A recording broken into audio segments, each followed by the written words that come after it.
Bienvenue dans ce 5e épisode de Children of the Sabbath parce que... Putain. Bon, ça gaze ou quoi? On est dans Tits là? Tits en live. Vous êtes là le public? Non, bah non, il n'y a pas de public.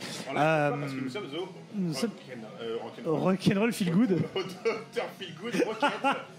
Alors si un jour on doit faire de la pub, on est payé pour faire de la pub, voilà de quoi on est capable. Le bar qui nous accueille déjà, c'est trop compliqué de se souvenir de son nom. Nous sommes donc au Dr Feel Good, un bar qui doit son nom à Van Halen et qui se trouve rue Keller à Paris. Keller qui est le nom de l'ancien dirigeant du RC Strasbourg, Marc Keller, champion en 79. Voilà, mais je pense honnêtement que ça n'a aucun lien. On remercie en plus Christophe, le patron et aussi David. Patron du Feel Good, technicien. Du TD peuvent ouais. faire un réglage correct. Sans lui, aujourd'hui, on enregistrerait avec un qualité de moins matos ou le contraire, c'est-à-dire un matos de moins bonne qualité. Et la baraque se prête aussi. Et peut-être que si c'était lui mon constructeur, aujourd'hui, j'aurais ma maison.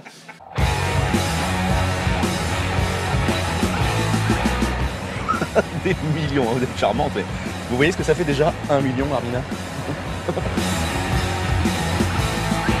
Tu sais que je t'aime bien, tu viens chez moi quand tu veux et tu baisses ma frangine. Moi, je suis dans le poulet.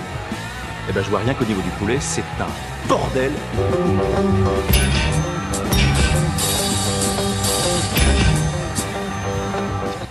Mais trêve de baliverne et de plaisantation, puisque nous sommes une petite bande de bataves, là, tous ensemble, pour parler d'un pays que vous avez plébiscité en nom, un pays dont vous souhaitez nous entendre parler, la Hollande ou les Pays-Bas. On va dire la Hollande. On est au clair. On est au clair que techniquement, voilà, la Hollande, c'est une région des Pays-Bas. Mais comme on les emmerde, dans l'ensemble, on va dire la Hollande, c'est beaucoup Il y a plus Néerlande aussi. Hein. ou les Nordenschle. Moi, je préfère Nordenschle. Nordenschle, donc qui veut dire Bosch du Nord en allemand. Ça leur va bien parce qu'en fait, ils sont au nord de la Boschie, c'est-à-dire l'Allemagne de l'Est, du Nord. Nous avons avec nous... pour cette... Comment il s'appelle? Alors pour cet épisode, on a voulu une caution hollandaise, quelqu'un dont le patronyme rappelle immédiatement les champs de tulipes. Bienvenue donc Guillaume Van der Fleury. Putain, c'était pour ça, ça y est, j'ai compris. Tu l'as, ça y Je est? me suis demandé au début pourquoi il invite pour The Devil's Blood, ce genre de choses. Mais non. Non. Du magazine Rock Hardenout. Du Rock Arden. Guillaume, il est comme le Gouda. Tout dur à première vue, mais tendre et fruité à l'extérieur. À l'intérieur, sinon ça marche pas. Avec 2 trous, quelquefois. Il a un peu moins de trous que le Gouda. Voilà. Mais surtout, il a une connaissance pointue dans des groupes à la con, à chanteuse interchangeable. Donc, le faire venir nous économise pas mal de travail. C'est pas ce que j'avais compris, mais... Le Mexique, on avait dit le Mexique. Ouais, j'ai plein de groupes mexicains. J'ai mis un chapeau, t'as vu? Est-ce qu'il y a des groupes à chanteuses au Mexique en plus? Je pense que c'est autorisé, oui. Bruguera, Bruguepica. Bruguepica. Je sais pas. Je ne sais pas, ça sera, j'espère, pas pour la prochaine fois, parce que j'ai vraiment pas envie de parler du Mexique. Bon, allez, on y est. On va parler de la Hollande. Je voudrais commencer avant tout par un cri du cœur. Vas-y. Oh, non, c'est mon cœur. J'ai tenté un truc. Je couperai. Je voulais commencer d'abord par un cri du cœur. Savez-vous que le meilleur ami des enfants... Non, on arrête. Je déteste ce pays à la con, putain. Je suis pas raciste, hein, j'ai même des amis hollandais. Le pire, c'est que techniquement, je pense que c'est le pays étranger où t'es le plus allé dans ta vie. Ah mais clairement, d'ailleurs, en général... On y va 3 fois par an. Je sais pas, moi je C'est le déteste pays des pas... hipsters, c'est le pays des chemises à carreaux. C'est ça, je déteste pas les îles Fidji, tu vois, j'ai jamais croisé un Fidjien, j'ai jamais mis les pieds, c'est probablement des cons, mais j'ai jamais eu affaire à eux, tu vois. La Hollande, je les ai suffisamment pratiqués pour avoir assez de recul pour officiellement dire, Mais à l'échelle d'un pays, c'est des cons. t'es allé aussi souvent que ça dans ta vie en camping. Je les ai subis aussi, parce J'ai que... une anecdote à propos de ça plus tard, mais on en parlera après. On en reparlera. Non mais déjà, rien qu'une anecdote, et là, clairement, je me livre à vous, je dis quelque chose que très peu de personnes sachent, parce que les gens sachent, et qui me fait vraiment du mal, et je le dis parce que il est important de dire à quel point la Hollande peut faire du mal aux gens. La chose dont j'ai la plus honte de ma vie, je l'ai faite en Hollande, je n'arrive pas à le dire, j'ai craché sur une girafe. Ah oui, t'es un fils de pute. J'ai craché, t'étais là? Le pire, c'est que ça m'a pas fait. Bah non, j'ai craché sur une girafe, et ça c'est à cause de la Hollande. Des trucs sur les oies, ça aussi, ça. Ouais, et on a acheté, voilà, mais c'était des Qu'est-ce qui s'est connards. passé? C'était quoi le problème? Solstafir, oui, mais pas les animaux. Les gens qui me connaissent savent C'est quoi que... le contexte? Voilà, les gens qui me connaissent savent que jamais je ferai de mal à une mouche, sauf si c'est un moustique. Le contexte, c'est qu'il y a un camping, quand tu vas au Roadburn ou dans un centre festoche, à Burg, ça se passe à Tilburg, il y a les Jungalows. un camping qui s'appelle les Jungalows et c'est dans un safari, ils appellent ça le safari, je sais pas quoi. Bah, c'est des Afrikaners à la base. En Hein. fait, oui, c'est ça, c'est tous les trucs qu'ils ont ramenés. Et tu dors en fait dans un parc animalier. D'accord. Donc il y a les girafes, les oies et tout, et c'est con, forcément. Ils étaient bourrés, ils ont craché sur une Même girafe. pas, mais c'était même Ah, pas. il n'y a pas Non, j'étais même pas sous. Non, mais j'étais tellement dégoût de ce pays que la girafe est venue me voir. Ouais, Je crachais à la gueule, quoi. Je crachais à la gueule et j'ai honte. Et d'ailleurs, je voudrais dire à Sophie, parce qu'elle s'appelait Sophie, Oui. la girafe, que tu l'as, c'est bon. Bien sûr. Voilà. C'est juste que c'est pas drôle. Connard. Que je m'excuse officiellement si tu as encore envie. Le centre d'Amenra à côté de moi qui faisait de la merde, je lui ai pas craché dessus alors que tu vois, j'aurais pu. Si je pouvais revenir en arrière, je Oui, cracherais voilà. sur le chanteur d'Amenra. Voilà. Qu'est-ce que je pourrais dire de positif sur la Hollande? Pas grand-chose. Aux Pays-Bas, leurs maisons ont des grandes fenêtres. Vous savez pourquoi? Parce qu'il fait nuit à 16h30. Donc, il faut choper un maximum de luminosité. Mais c'est même pas à cause de ça, c'est parce que c'est malsain de vouloir cacher les choses à ses voisins. Donc on fait des grandes fenêtres comme ça. Il n'y a pas de rideau. Hein. Pour dire que tu n'as rien à cacher. Et qu'est-ce qu'on fait? Et On met des bibelots. Après on fait des caves pour les gosses, comme l'Autriche. C'est ça. Non, mais après, donc, du coup, L'Autrichienne, quoi. la Hollande, c'est des spécialistes des bibelots. Ils en foutent partout, des petites décorations à la con. C'est pas pour rien que l'Action arrive en France. C'est parce que c'est vraiment, ils ont une passion pour le petit nain de jardin, la plante à la con, etc. Voilà, c'est des débiles jusque-là. Là, quand on va au Roadburn, par exemple, il y a quand même tout un champ de petits arbustes minuscules en forme de trucs. C'est-à-dire que tu passes des kilomètres et des kilomètres de plantations de petits arbustes moches pour se mettre dans les jardins, tu sais, en forme d'as de pique, en forme de cœur, etc. Non, on parle Dans les serres, des genres de mini tuyas à la con. Par contre, après, en C'est effet, un art qui est porteur, ça. Moi, j'avais un voisin qui était hollandais. Il bossait dans un truc, il était super bien placé à son niveau. Il a tout quitté pour faire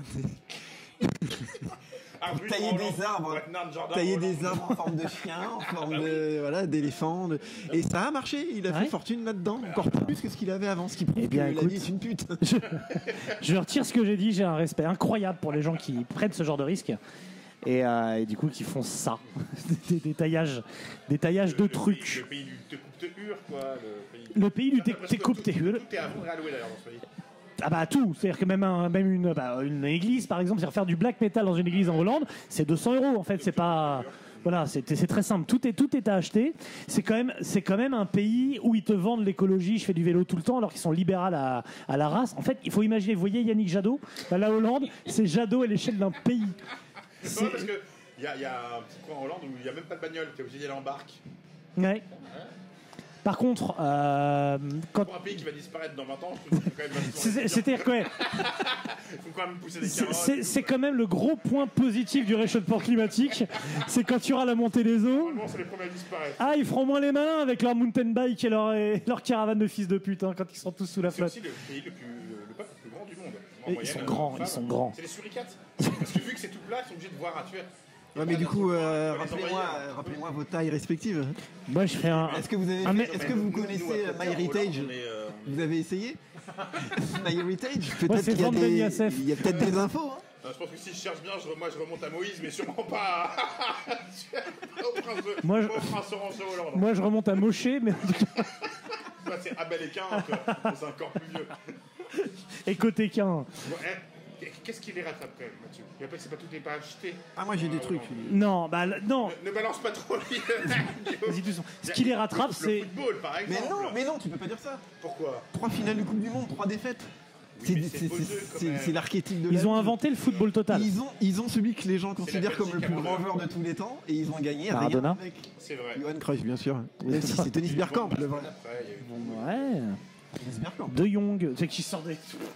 Il sort pas les plus C'est forts. vrai, c'est vrai. Il n'y a pas eu... Ça y est, putain, c'est sorti comme une éjaculation précoce, quoi.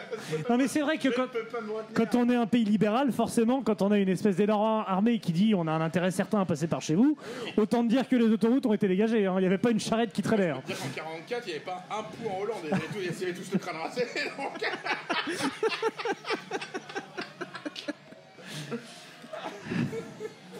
Donc qu'est-ce qui les rattrape? La weed, tu en as parlé. Oui. C'est sûr que ils sont libérales à ce point. C'est-à-dire que la weed et la prostitution, c'est devenu un sport national pour les touristes notamment, chez eux.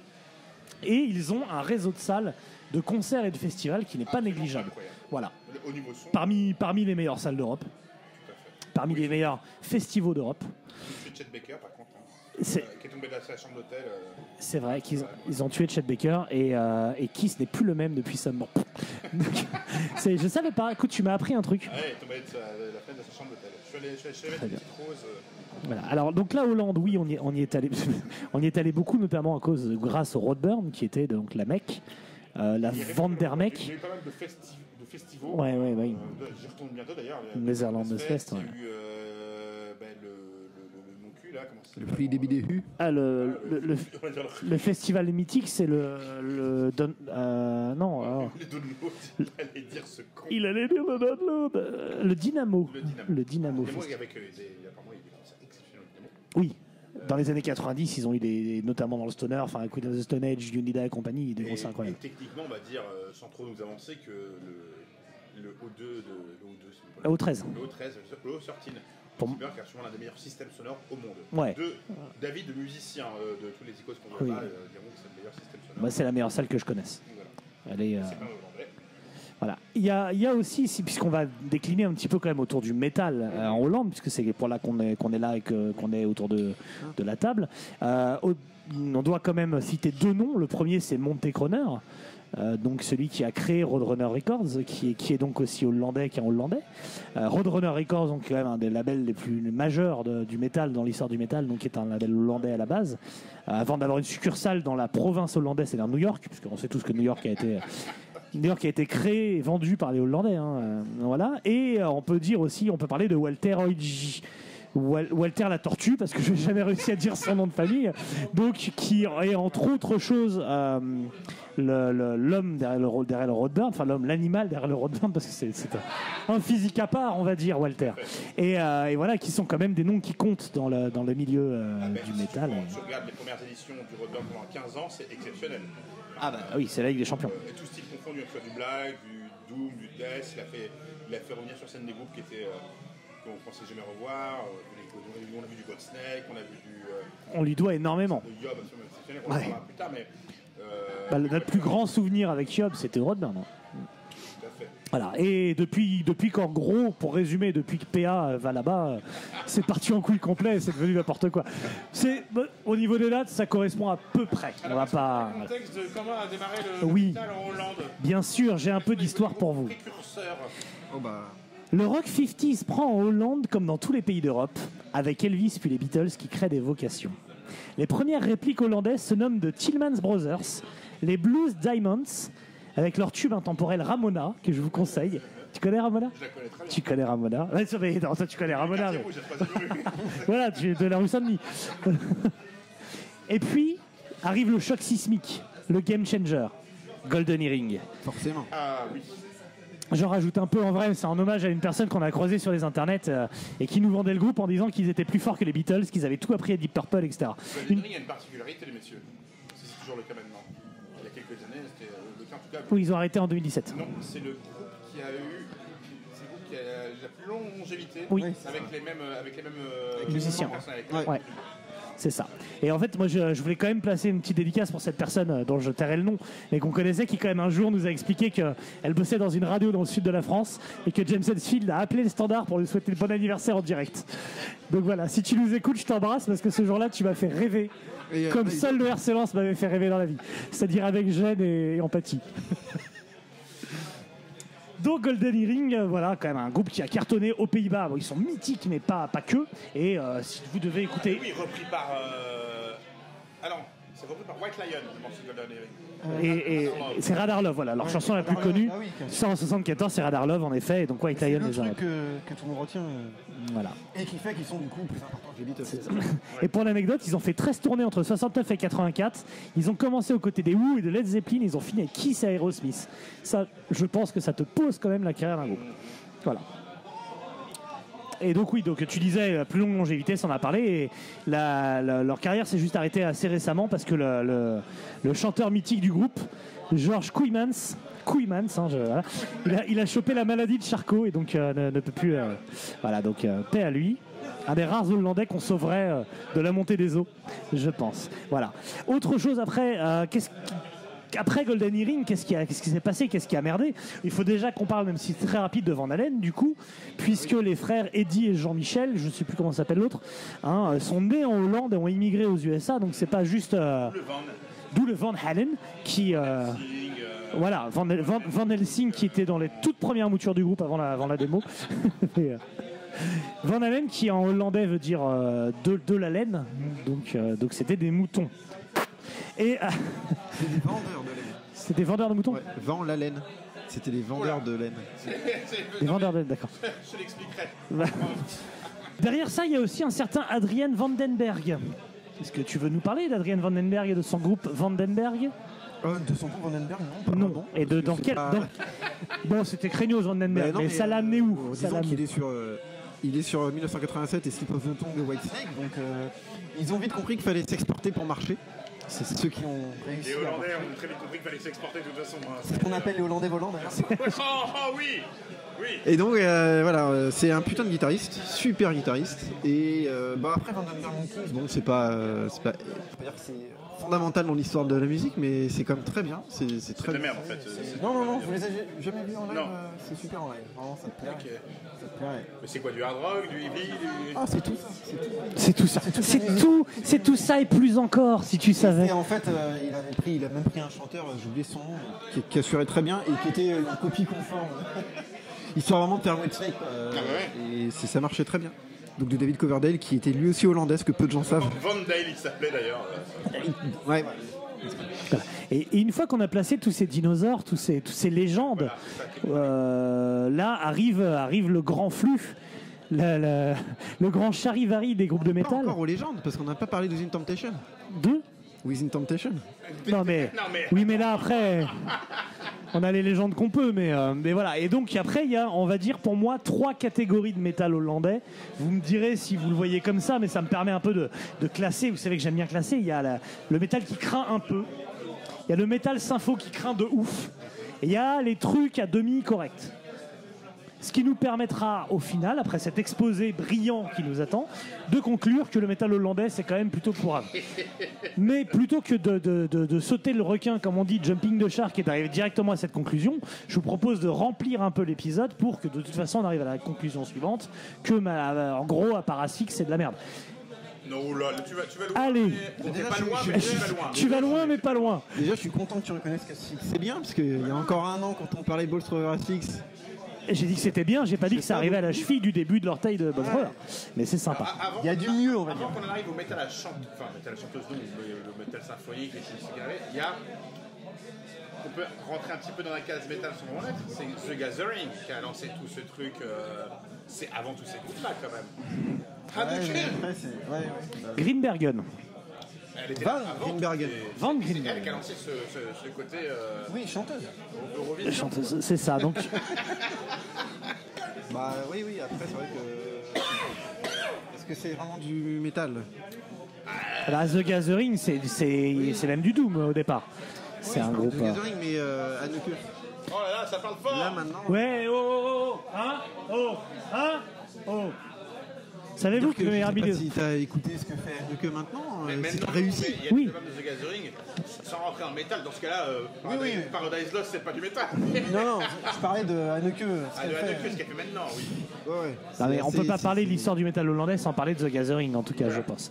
Qui donc est un groupe plutôt, on va dire, doom, gothique, émotionnel, tout ça, qui à l'époque justement, en gros, du Death Doom de Peaceville, a eu sa place au soleil également, avec des albums tels que, je ne sais pas, tels que je ne me souviens plus, qui ont plutôt bien marché et qui ont installé le groupe.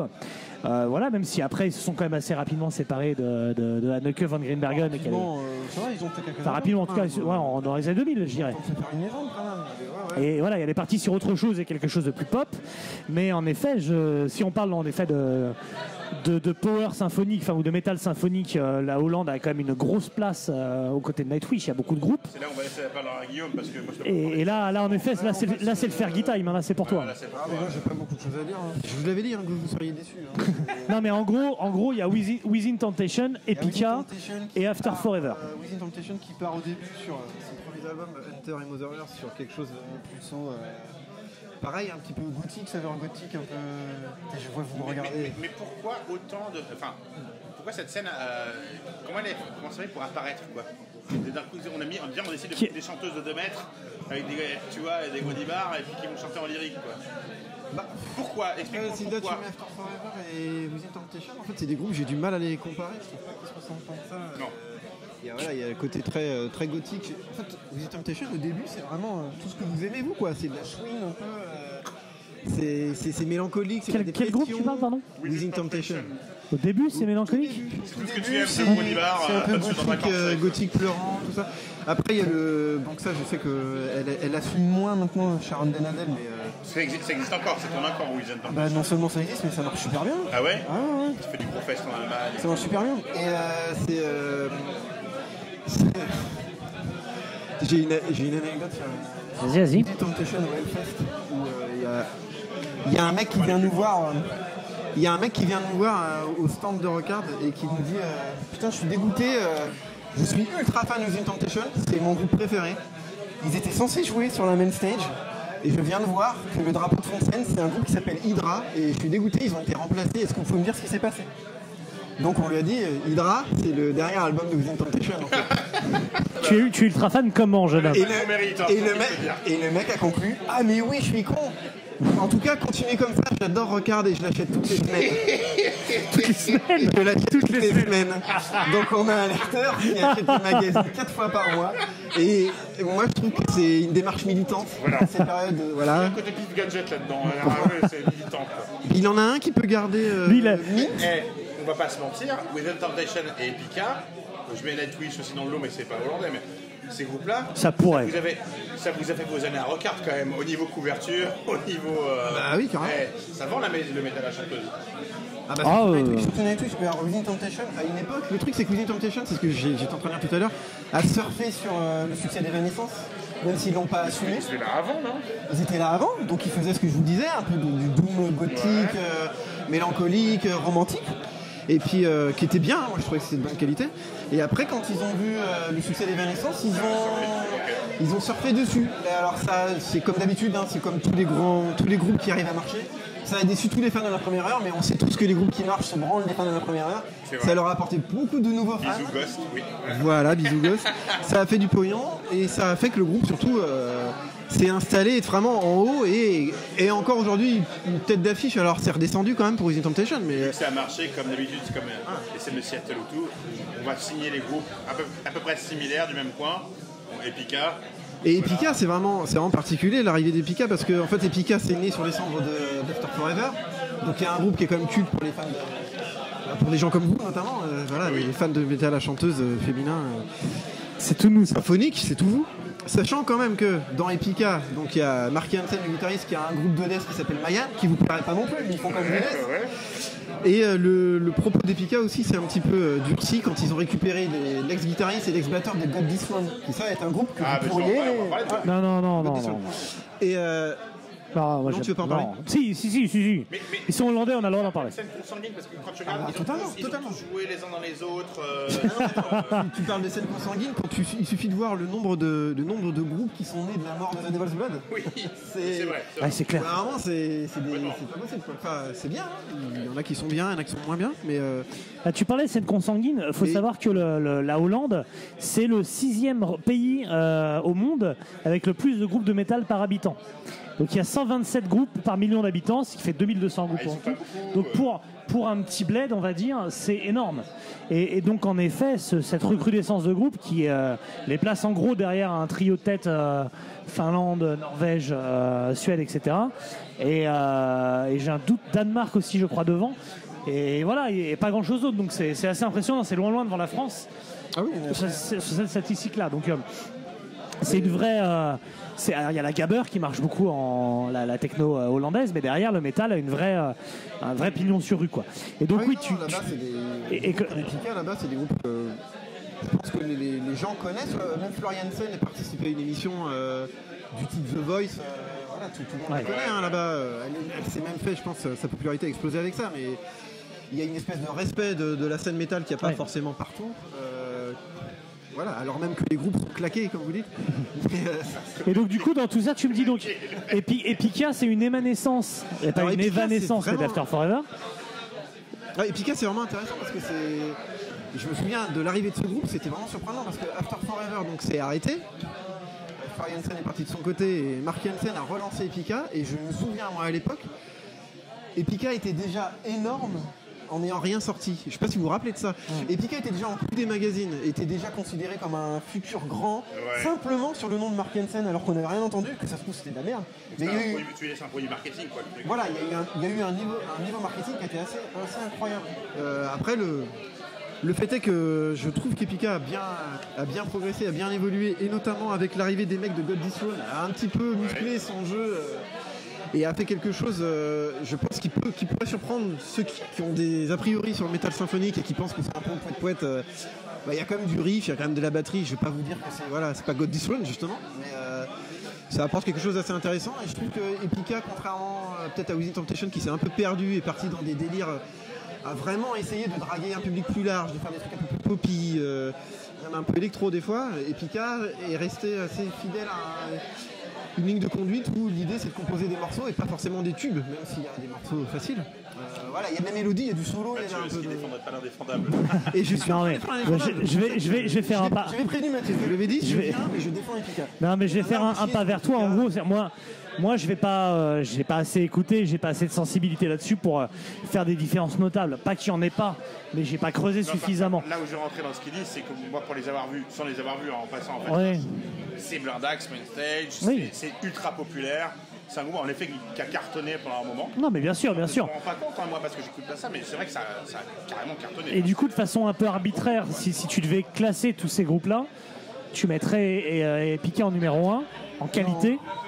Non. En gros, t'as Epica. Je pense que Epica. After Forever en numéro 1. After Forever, et après Within Temptation, c'est pas des groupes que je vénère. Et il y a quoi? Il y a D-Lane aussi dans le genre? Pardon? Il y a D-Lane dans le genre aussi? D-Lane, non, ça je. Mais c'est en dessous. De l'un. Mais ils viennent de France alors, s'ils sont de l'un. Et d'accord. C'est D-Lane pour le coup, là, on est vraiment dans le. Justement, tu vois ce que j'étais en train d'expliquer sur Epica. Je trouve que Epica ne verse pas dans la facilité dans laquelle peuvent verser d'autres groupes. Parce que D-Lane, c'est un peu. Je vais pas dire que D-Lane c'est au niveau de Xandria et de plein de groupes de merde comme ça qui sont des plagieurs de Nightwish, mais c'est des groupes qui ont surfé sur un truc, ils ont vu que c'était pas mal, ils ont vu que ça marchait et ils ont pas une personnalité folle quoi. La question que je me pose, moi, c'est est-ce que tous ces groupes-là qui ont marché, Within Temptation, Epica, ils sont restés en Hollande, où ils sont barrés, ils sont allés vivre ailleurs, ils sont allés s'exporter, ou ils sont encore c'est vraiment des groupes hollandais? Non, je crois qu'ils vivent tous en Hollande. Non, quand on aime les grandes fenêtres, on reste c'est trop difficile de se réadapter en plus. aux petites fenêtres américaines. Non, ils vivent tous en Hollande. Je pense, après, et le système fiscal en même temps, oui, je suis con, quelle question. Mais après, juste ce que je voulais dire, juste pour conclure sur Epica, ce que je trouve un petit peu ingrat quand on leur chie tout le temps dessus en disant que c'est de la merde, c'est qu'Epica n'est pas facile. Au contraire de Delin, d'autres groupes comme ça, il y a encore une recherche. Je ne vais pas vous vendre un truc de malade. C'est pas putassier, quoi. C'est pas putassier. Il y a une recherche instrumentale. Ils essayent de développer quelque chose. Ils se foutent pas de la gueule de leur public, comme a pu faire Dimmu Borgir par exemple au hasard sur son dernier album. En vendant. Très bien placé. Voilà. Très bien placé, j'aime beaucoup. En vendant un truc un truc Walt Disney en disant nos fans ils aiment ça, c'est des cons, ils vont prendre, ça leur plaira. Epica c'est bon. On va essayer de faire quelque chose. Un peu de travailler, un peu de rechercher, qu'on est là pour faire de la musique, on n'est pas seulement là pour amuser la galerie. On voit c'est un pilier hollandais quoi. Bah en fait c'est ça qui est marrant, c'est que c'en est devenu un, et en même temps on peut pas nier que Epica, je te dis, la manière dont ça a été vendu, et t'as l'impression que ça a été quand même marketé, construit, placé là, je me rappelle même en plus à l'époque. Mathieu des groupes marketés construits. Tu sais qu'à l'époque c'était. Bruce Willis vient de signer sur quel label? Sur Live Nation. À l'époque c'était un peu gênant parce que quand Epica est arrivé, donc After Forever venait de se finir, After Forever avait une belle cote de popularité, et notamment parce que Florian Sen, c'est ça, vous savez, même si vous n'aimez pas Nightwish, c'est une chanteuse qui a une image de meuf badass. Moi j'aime Florian Sen. Et oui, Florian Sen, c'est une meuf qui a une image de meuf. L'ex de Mathieu David. En fait, Florian Sen, c'est la personne qui a le plus de couilles dans Nightwish. Et ça, les gens aimaient bien. Et donc, du coup, quand Epica est arrivé, je me rappelle, à l'époque, ils nous vendaient vraiment. Attention, Simone, elle est pareille, tu vois. Simone, même, je me rappelle, il y avait des phrases. Simone. Et il y avait des phrases de relance dans les magazines. Elle fait mais moi j'aime bien les blagues à base de gros épais. Je suis un peu comme mes potes. C'est un million de mecs. Ouais, pour mettre en avant. Je rote et je bois de la bière. Et ils en faisaient des caisses pour dire vous avez vu, c'est pas une chanteuse à froufrou quoi. Ouais, je me souviens. Au fur et à mesure, au fil des années, en fait, elle a montré qu'elle était quand même très cuculapraline, tout ça. Elle a pu montrer son vrai visage. Et là, tu te dis putain, ce que je vous dis là, c'est juste un exemple pour vous dire. Qu'est-ce que ça a été marketé au début pour dire attention, les bénéfices d'After Forever, faut pas que ça retombe. Mark Hansen va encore faire un truc énorme. Et en fait, avant même que l'album sorte, c'est déjà un must-have. C'est bon, il faut tous les fans vous l'achetiez. Est-ce que tu penses qu'elle doit être fun en voiture, Simone? Oui, sûrement. Bon. Elle est très sympa, Simone. Et c'est le docteur Robert. Et si jamais t'as un autographe, je pense que Simone signerait. Et moi j'en suis sûr, j'en suis certain. Et en plus, pour la petite anecdote, Simone elle est très marrante et très sympa et je l'ai initiée aux escargots de Bourgogne. Et j'avais Tu m'as fait perdre, je donne un autre truc. J'ai initié aux escargots de Bourgogne. Tu es un esthète. Au début elle m'a fait ah non jamais je mange ça, non dégueulasse, ah non. Et puis après. On en a connu des nanas comme ça. Pour répondre à ça, tu sais vous avez vu ce qu'ils bouffent en Hollande, donc le fait qu'elle ne bouffe pas l'escargot, oui, c'est clair. franchement ça n'a aucun sens. Est-ce qu'elle en a mangé? Est-ce qu'elle l'a fait frire? Il n'y a que de la approbateur. et des croquettes. Est-ce qu'elle l'a fait frire? Parce qu'en Hollande ils font tout frire. Non. Ah, moi, puisqu'on est sur le culinaire, j'ai une petite anecdote hollandaise qui n'a rien à voir avec le métal ou presque. J'étais en tournée avec à Brahma à l'époque, ou avec Océanique, j'ai un doute. Bref, et on était dans un tout petit bled, et il y avait une friterie, et il y avait un kebab qui venait d'ouvrir en face. Et au kebab, il y avait une queue, et genre 1 heure de queue pour avoir un kebab. Et les gens nous disent qu'ils venaient d'ouvrir, donc les gens sont comme des fous et tout. Ils disent, attends, pas que ça à foutre entre un kebab et une friterie, tu sais, je vais là où il n'y a pas de monde, quoi. Et je vais à la friterie. Et en effet, t'arrives, la viande est reconstituée, les croquettes, enfin, c'est une sorte d'enfer. Et je me souviens que Seb, le chanteur d'Abrama, qui est en tournée, qui était en difficulté avec le fait de manger trop gras tout le temps et qui essayait de faire un peu attention et tout, il demande la tomate de présentation coupée. Tu sais, il y a une tomate de présentation. Il dit, moi je veux juste ça, ça me suffira. Le mec dit d'accord, le prend et le met à frire. Et moi je me souviens, la viande de mon burger était verte. Ah mais c'est... Par contre, tu t'appelles pourquoi le grec, il y avait autant, le kebab il vaut autant? Parce que je pense que pour eux c'était une libération. Il y avait le kebab du mec de Pestilence. C'était le kebab du chanteur de Pestilence. En parlant de queue, c'est ce que je racontais tout à l'heure à Mathieu. On parle de queue ensemble. Parlant de quoi? Il y avait, en parlant de queue devant le kebab. Ah bah oui. Il y avait au Motocultor, quand Epica est passé, ça a été le carton plein au stand de dédicace. Il y avait une queue de plusieurs kilomètres. Et j'ai vu, je vous le jure, plein de Vestapatch Emperor. Darkstone dedans, tout le monde était là, attendait tout sagement avec son petit papier pour se faire son petit autographe. Mais je pense que moi je me fais pas l'idée parce que ça n'a jamais été ma culture ces groupes-là. Mais je pense qu'il y a beaucoup de mecs dans le métal qui sont passés par les groupes à chanteuses. Ils sont venus au métal par ça. Bah moi j'ai commencé avec ça. Totalement. Bah c'est pas pire que le néo-métal, hein. Non. C'est la même. Mais tu rentres par Bobby Lee ou par Simone. C'est ça. Par Simone. Donc on disait oui. Alors, le pays dont on intro, c'est que la Hollande, c'est l'autre pays du kebab aussi. Oui. Tous les 2 mètres. Là. C'est ça. Des maîtres kebabiers. Et parmi les maîtres kebabiers, et le plus grand maître kebabier du métal, en effet, c'est le chanteur de Pestilence. Groupe. Donc pas Martin Van Drunen, mais l'autre. Sauf que Martin Van Drunen est sur un super album de Pestilence, Consuming Impulse. Oui, mais il n'est pas maître kebabier, il n'a pas une gueule de... Il est maître kebabier d'Asphyx. C'est toujours la fenêtre death metal en Hollande. C'est ça, alors... C'est quand même pas mal. Oui, c'est... Voilà. On a vidé les trucs un peu moins... Et là on arrive... Voilà, on a... Ouais. Là on a fait la cave, on a vidé la cave, maintenant on va déménager le salon, quoi. C'est des pionniers aussi du death en général. Bien sûr, alors, sur Pestilence, il y a un truc, je crois que je l'ai déjà raconté l'anecdote, mais... Voilà, je raconte l'anecdote, je crois que j'ai déjà dit. C'est quand je suis allé au Gibus voir Pestilence avec vous, j'y suis allé parce qu'il me semblait important pour ma culture de découvrir le groupe des gens qui étaient avec... l'album culte en plus. Oui, et puis qui étaient, pour moi, j'y allais parce que je pensais que c'était les musiciens de Peter Steele dans Type O Negative. L'album culte. Non mais tu te rappelles pas de ça? L'album culte, c'est Testimony ou c'est celui-là? Non, c'est celui avec la pochette verte là. Ah, Consuming Impulse. Oui, celui-là. Bah oui. Avec Martin Van Rinen, donc. Oui, avec Van Drunen, leur deuxième album. D'accord. Et moi j'étais convaincu que c'était les anciens mecs de Typo. J'ai confondu avec confondu avec, Pale Horse Name Ah ouais, Pale Horse Name. Pale Horse Name. Alors, parce que m'avait dit, pour ceux qui ne le connaissent pas, alors Pestilence ont sorti plusieurs albums, donc Consuming Impulse, qui est un album culte parmi les albums cultes du death technique, parce que c'est du death technique. La Pestilence, finalement, c'est la réponse européenne à Death. C'est incroyable. On peut dire. Et donc, quand on l'a revu récemment, Mamélie, donc on dirait vraiment un maître kebabier. C'est Mamelon maintenant qui s'appelle. Rasé sur les côtés, petite queue de cheval. Et qui est d'ailleurs devenu complotiste au dernier degré. Ouais. C'est assez fascinant. La guitare sans tête, déjà, ça s'interdit quand t'es guitariste. Beaucoup de complotistes aux Pays-Bas, parce que Mark Hansen d'Epica, c'est pareil. C'est que ça. Complotistes et des fachos. Ah, oui. Ouais. On est sur du complotiste. Et surtout, je pense, le merchandising de plus mauvais goût de l'histoire.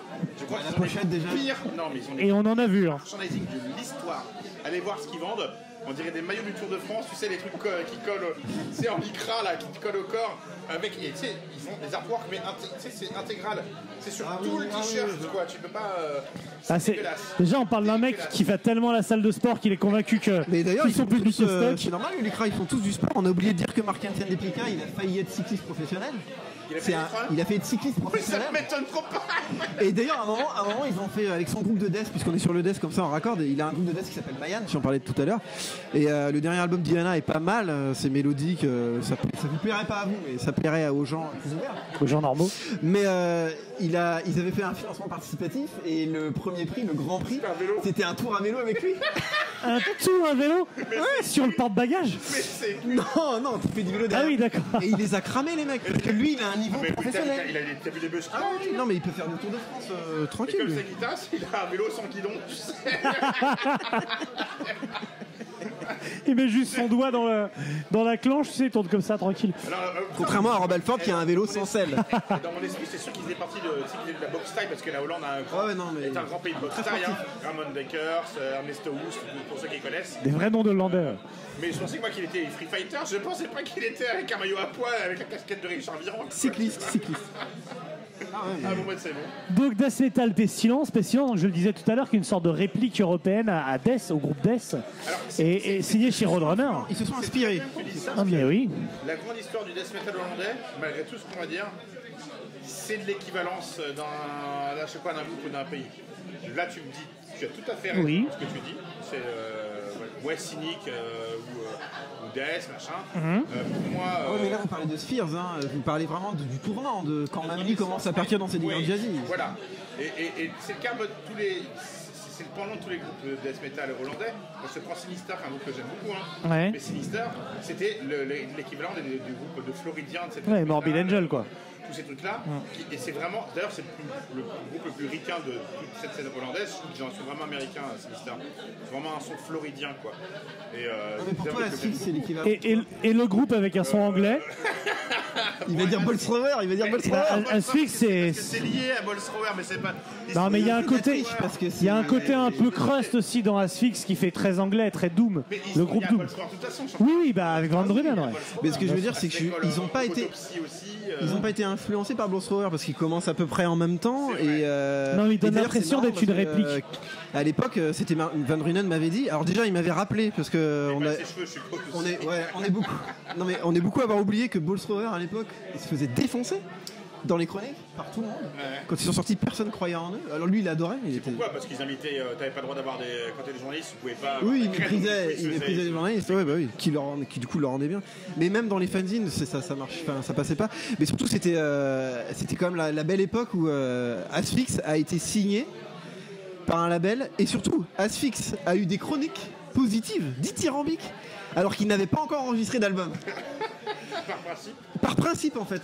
Non mais ça Van Drunen m'avait raconté. En fait comme les gens le trouvaient super sympa et qui communiquaient avec tout le monde dans la scène. Ils étaient même proches de la scène norvégienne. Ils communiquaient avec Euronymous de Mayhem et tout. D'ailleurs Euronymous de Mayhem sur le live in Leipzig, il a un t-shirt Asphyx. Mais Asphyx c'est un groupe souvent. C'est par les groupes. C'est un groupe de groupes en fait. C'est un groupe de groupes carrément. Et beaucoup d'extraits. Et c'est le cas aussi des groupes.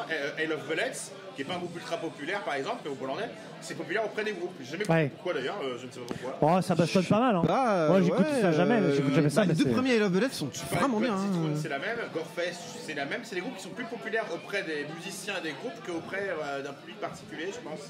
C'est assez étrange. Je sais pas, je sais qu'Asphyx en tout cas aujourd'hui là en 2022 c'est le moment où ils ont le plus de succès de toute leur carrière. Ouais. Ils ont jamais eu autant de succès, ils ont jamais rempli autant de salles. Et d'ailleurs, ils seront au Court of Chaos. oui ils sont Ouais, au Court of Chaos. et- Ouais. Parmi d'autres groupes de l'Est, on peut citer on a dit God Throne, on a Asphyx, Ah, God This Ah bah Moon, moi, est-ce qu'on je vais voulait en citer, parler rapidement parce que Name dropping, histoire après un peu des. ouais, vas-y. J'ai Gorefest, Cell of Bullets, Isegrim. En fait I Love the Left c'est parce que c'est la scène Asphyx. Torture, Sinister que moi j'adore. Sister, ouais. Sister of Suffocation, on a quoi d'autre? On a Kelly Circle, Detonation, Disavowed et surtout un groupe que j'ai réécouté récemment, je viens de tomber dessus, ça va me revenir tout de suite les gars. Death Metal Old School, très très cool.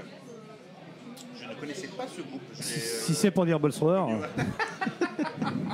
Il y a eu un Hollandais dedans, faut en parler. c'est ça, ça oui, marche. oui, oui. Ça fonctionne. Attends, je vous retrouve tout de suite. Tu vas pouvoir le mettre en fond, vous allez pouvoir l'écouter dans quelques secondes. Alors c'est Milli Vanilli. Non, c'est pas Ils étaient hollandais.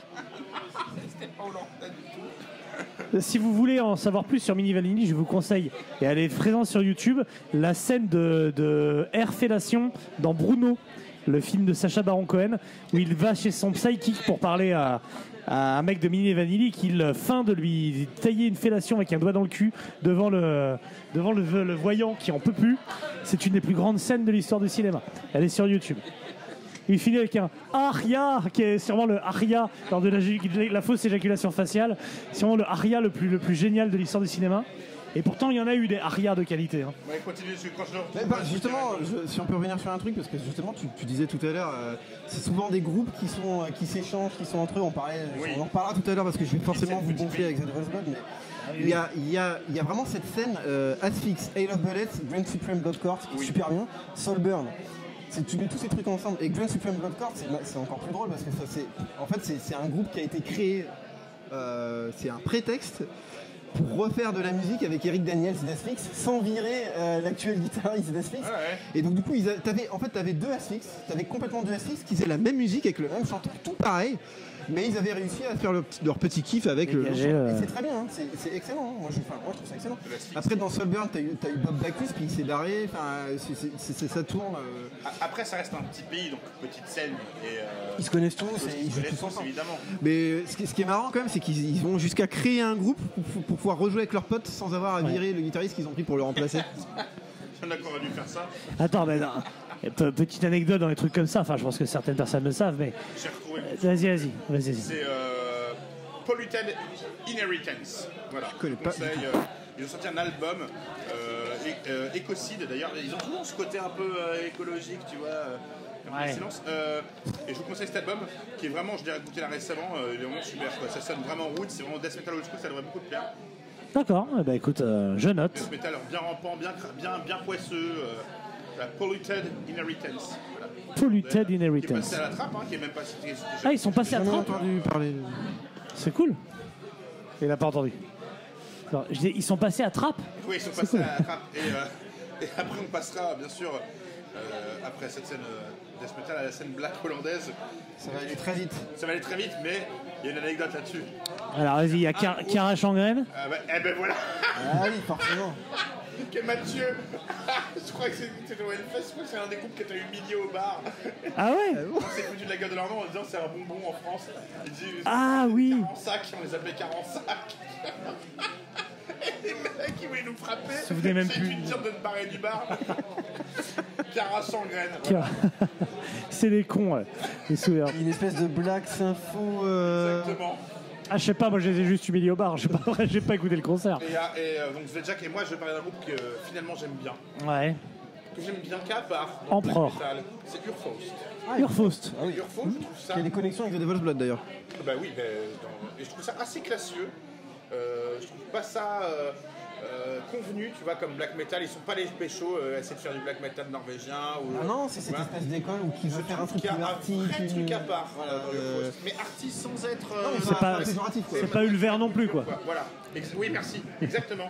Sauf dans Urfos, il y a un vrai côté, je sais pas, ça me parle quoi. Ouais, je comprends tout à fait. Voilà. J'aime pas tout dans Urfos, mais il y a.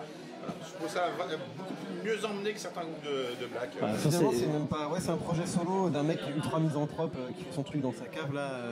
Ils ont trop le groupe, le postier. Ouais, c'est ça. Passion liberté. Hubert Bonissère de la batte. Mais on est d'accord que Urfos, c'est un groupe un peu à part là-dedans, quoi. Et je trouve que c'est un peu. Ils appellent ça black metal symphonique. Je suis pas sûr que. Moi, je trouve ça plus un peu avant-gardiste, quoi. Il y a des trucs qui me plaisent. L'ambiance me plaît. Ils appellent ça black metal symphonique. Bah, ça a été classé dans ce truc-là, quoi. Tu vois, bah ouais, je sais pas. Ah ouais, c'est du. Ah bah oui, là, on a perdu Mathieu. En fait, il y a Warpix qui passe dans le bar où on est. Et donc, je suis expérimental avec un petit côté ambiant. Exactement. Mais voilà, je préfère dire black ambiant. Ouais, voilà. Et ça nous emmène sur là où tu voulais en venir, à toute cette école qui est venue après, qui a été amorcée par Devil's Blood. Ouais, Devil's Blood, il va falloir qu'on en parle, bon, notamment parce que tu es notoirement connu comme un grand fan de Devil's Blood et je pense que tu as quand même pas mal fait. Moi, Dans le magazine, vous en avez beaucoup. Oui, carrément. Pour moi, le plus grand footballeur des Pays-Bas, c'est Dennis Bergkamp. Ouais. Et il a mis le plus beau but de toute l'histoire des Coupes du Monde. Ah oui, 98, ouais. Contrôle. Avec Carlo derrière. Et après, il a pris l'Orient et l'Externe en Lucarne. Extraordinaire. Bah, je le vois, là, je le vois qui passe. C'était Just like witches at Black Mass. Et c'était un artiste torturé qui avait la phobie de l'avion. Oui, qui voyageait en train ou en bateau. Alors non, il est allé en avion, ça c'est une fake news. Il est pas allé en bateau, on m'a dit qu'il était il est allé, justement. Mais il prenait le train en 98. Il le ferait pour les prochaines fois. Mais en fait, ce qui s'est passé, c'est que quand ils sont allés à la Coupe du Monde 94. Il avait déjà une petite phobie des avions, il se sentait déjà pas très bien. Il y avait une fausse alerte à la bombe dans l'aéroport. Et en plus, quand ils sont arrivés, il y a eu une panne de réacteur sur la fin. Le truc a lâché. Avec les gens qui essaient, tu vois, les commandants de bord qui font ça va aller. Il était en bateau de marchandise avec les containers. Non, c'est parce qu'après, en étant à Arsenal, dès qu'il y avait des Coupes d'Europe, il tapait le TGV. Et ça a eu une influence sur sa carrière. Oui, bien sûr. Il avait fait passer, alors quand il a signé à Arsenal, enfin quand il était à Arsenal, il a fait signer un truc pour dire, moi quand on se déplace loin, j'y vais en voiture. Et du coup, il arrivait claqué là-bas, il avait plus de gens. Et il avait un peu perdu. C'était toujours un artiste. Tu fais les autoroutes, tu bouffes des saucisses Bifi et tu... Oh merde, on joue encore l'Ajax, oh, putain. Mais en attendant, c'est l'artiste torturé. Bien sûr, bien sûr. Et l'artiste torturé musical, c'est The Devil's Blood, c'est mon Berkamp. C'est magnifique comme. C'est le seul truc un passement de jambe. C'est le seul truc que j'avais préparé. Est-ce qu'il avait un aigle nazi aussi sur le torse de Denis Bergkamp? Selim, il avait un aigle nazi? Non, il avait un tatouage d'un aigle qu'on peut qualifier de pas nazi. Oui, si on... on est en 1955, Ariasef. Et du coup, Devil's Blood, pour toi, c'est une révélation. C'est un groupe que tu as porté. Devil's Blood, c'est une révélation. Et en plus, c'est l'un des fers de lance de toute cette scène qui ensuite, derrière, a donné même des Ghosts et le reste, même s'ils arrivent en même temps. Alors, c'est Witchcraft, tu vas te détendre, mais je vois ce que tu veux dire. Oui, toi, tu dis que c'est Witchcraft. Un peu rétro 70s. Voilà, c'est ça. Witchcraft, ils arrivent quand même 4 ans avant. Ils sont suédois. C'est pas une qualité, mais en tout cas, c'est là-bas qu'il y a un grand écho. Moi, je trouve pas trop qu'il y a un rapport entre Witchcraft et. The Devil's Blood s'est fondé en 2006. Pour moi, Devil's Blood, c'est plus. Witchcraft 2002. C'est un peu progressif, plus emmené à la Doors, plus. C'est du Doors satanique avec. En fait, j'ai du mal à avec du Merciful Fate. Non, mais c'était sur le rétro rock. C'est sur le rétro rock. Mais oui, je suis d'accord. C'est du doom. Enfin, c'est du rock. Rock psychédélique, satanique, occulte en fait. Voilà. C'est là où j'étais, avant que tu poursuives sur Devil's Blood, la vraie histoire, c'est quand je les vois la première fois au London, je lis le truc, c'est satanique, culte, c'est bienvenue dans la messe noire et tout, et je m'attends à un truc, tu sais, on va arracher les têtes de bouche et tu vas arriver ta soeur et ton frère. Je trouvais devant un truc que je trouvais ultra classique, bien joué, et pas du tout. Et j'étais assez surpris en disant ah ouais, c'est pas du tout ce qu'à quoi je m'attendais. C'est un peu le même délire que Ghost quand tu vois les costumes. C'est exactement, ouais. Voilà, je m'attendais pas du tout à ça. D'ailleurs, il y a des connexions entre les deux groupes, ils étaient très proches tous les deux. C'est Selim Limucci qui a insisté auprès de Tobias Forge pour qu'il mette le morceau Ease sur Meliora. parce qu'il voulait le foutre à la poubelle et l'autre lui a dit mais t'es un malade, c'est un putain de morceau, il faut que tu l'utilises. C'est étrange que la musique ne retranscrive pas du tout peut-être le message qu'il voulait. Alors ça c'est très intéressant, si vous voulez on peut en parler parce que moi j'ai ma théorie et je la partage avec moi-même. Et d'ailleurs, vous êtes d'accord? J'ai très hâte de refaire Tobias Forge en interview parce que je vais un peu le traquer là-dessus. Et j'en ai parlé avec Eric de Vatten il y a quelques semaines en interview parce que Vatten va sortir un album là qui d'ailleurs est excellent, écoutez-le quand il sort. Et j'ai eu la chance de pouvoir parler avec Céline Mouchi et Farida aussi Qui a fait Gold après, c'est ça? Non, Farida elle a Molasses. fait Molasses. Et Gold c'est pas aussi. Alors Si, dans mais Gold il y a c'est eu un guitariste qui est guitariste. passé par The Devil's Blood, mais c'est moins, on va dire, important comme influence, comme elle avait plus de poids. En fait Tobias Forge, Tobias Forge, c'est mon opinion et je la partage donc. Son satanisme n'est pas de pacotille, c'est un vrai satanisme en fait. Ah ouais. J'en suis persuadé. Il le dit, culturel. Au niveau dissection, à faire Non. avec du sel et se buter en disant Non, justement. je te rejoins, je vais en Transylvanie. Non, il est anti-religieux profond en fait. Tu mets le doigt sur un truc qui est très intéressant et c'est bien, tu m'as tendu la perche parce que Dissection, quand Renkeos est sorti, Jon Nudveit, donc le guitariste de Dissection, quand à part de ce qu'on m'a dit, il l'a pas forcément dit officiellement en interview, même si je crois qu'il l'a déjà dit en interview, mais il faudrait que je vérifie. Mais moi je sais que j'ai des potes qui ont parlé avec lui. Quand ils lui ont dit dis donc ce que tu fais maintenant ça ressemble plus tout à ce que tu faisais à l'époque de The Somber Berlin sur The Last Bane, c'est vachement plus death mellow accessible etc rentre dedans, et il leur a dit mais c'est pour ça, il leur a dit parce que le message je vais le véhiculer à plus grande échelle. Et c'est pour ça aussi, il a dit c'est pour ça que mes refrains sont scandés, répétés, il faut que ça te rentre dans la tête. Et mes refrains c'est des paroles magiques et il faut que les gens ils les chantent. Tu veux dire que Taylor Swift depuis le début en fait C'est l'antéchrist. Évidemment. Mais absolument. c'est accessible donc en fait le message est plus vite répandu. Mais toute la pop mondiale c'est satanique. Tu viens de m'ouvrir les yeux. Et là d'ailleurs je cite Mark Jansen et Patrick Emmanuel. Qui disait salade tomate oignon. Chef, c'est le chef. 5 euros. Non, mais ce que je veux dire, c'est que pour moi, je prends un exemple. Ghost qui passe au Hellfest et qui fait chanter à des enfants, de 10 ans, éjaculons ensemble pour le fils du diable. Si toi tu trouves pas ça malsain, moi je trouve ça plus malsain que des trucs de Vatain et de Behemoth et de... C'est pas faux, c'est une théorie. Le gars, il y a un truc quoi. Et ensuite, alors les deux meilleurs amis de Tobias Forge, c'est Céline Mouchi de The Devil's Blood et c'est Eric de Vatten. Est-ce que tu crois que ces mecs-là, Eric de Vatten, vous connaissez quand même le passif de Vatten avec Otargos notamment en France, quand Otargos a tourné avec Vatten et avec son album No God No Satan et que Vatten a pété un plomb parce que non, tu rigoles pas avec No God No Satan, il y a un Satan, il y a un God et tu sais de quel côté tu dois être. Et sur notre tournée tu vends pas du merch où c'est écrit ça. Tu crois que le gars, son meilleur pote, c'est un mec qui fait du Scooby-Doo pour rigoler, il le sait très bien et j'en ai parlé avec Eric. Donc tu penses qu'ils sont vraiment dans le délire vraiment. Alors Céline Mouchi, c'est une évidence que Je pense que ou alors c'est un mec qui feinte à un niveau Ouais. Là, franchement. Il est undercover, le mec, c'est un flic. Non, mais Céline Mouchi, s'il était pas sérieux, il est allé vachement loin dans la vanne. Oui, c'est vrai. Oui. Il est mort de rire de là où il est. Ah, je les ai bien niqués. On la cherche Et encore d'ailleurs. alors j'en ai parlé avec Eric et effectivement j'ai senti il était un peu mal à l'aise, il avait pas trop envie de développer, et notamment pas à la place de Tobias. Ouais, bien sûr. Mais je disais bon Ghost c'est pas de la rigolade, c'est quand même il y a de la spiritualité derrière, il y a quelque chose de sérieux et en plus il y a pas besoin. Moi je veux dire, je me suis intéressé à une époque, moi je suis grand fan de Dissection, grand fan de Devil's Blood, forcément. Section. Je me suis intéressé à l'occultisme, à ce truc-là, je vais pas dire que j'ai creusé comme un malade et que je connais tous les détails, tous les secrets, il y a beaucoup de conneries aussi, il faut trier le bon des conneries, tout ça. Mais ce que je veux dire c'est que tu prends les pochettes de Ghost, tu prends les textes de Ghost, il y a des trucs, clairement, il n'y a pas besoin d'être grand maître pour comprendre, quoi. Et donc en fait, ce que tu veux dire, c'est qu'il y a vraiment une pureté satanique dans cette. ce que je veux dire, c'est que le mec a quelque part le même fond, le même message que The Devil's Blood ou que Vatten, mais que lui il le porte avec un truc pop culture. Remplir des stades, alors que Vatten c'est complètement la merde. Je vais être très sincère avec vous, c'est que pour moi le Visual j'en foutais un petit peu, même quand ils sont vivants, je l'ai vu 2-3 fois en live, et c'est à Post-Mortem que je me suis un peu plus intéressé, que j'ai un peu plus écouté, même si c'est pas trop mon délire, mais ça a donné une aura, je crois, à ce qu'ils ont fait. Tu l'écoutes d'une autre manière finalement.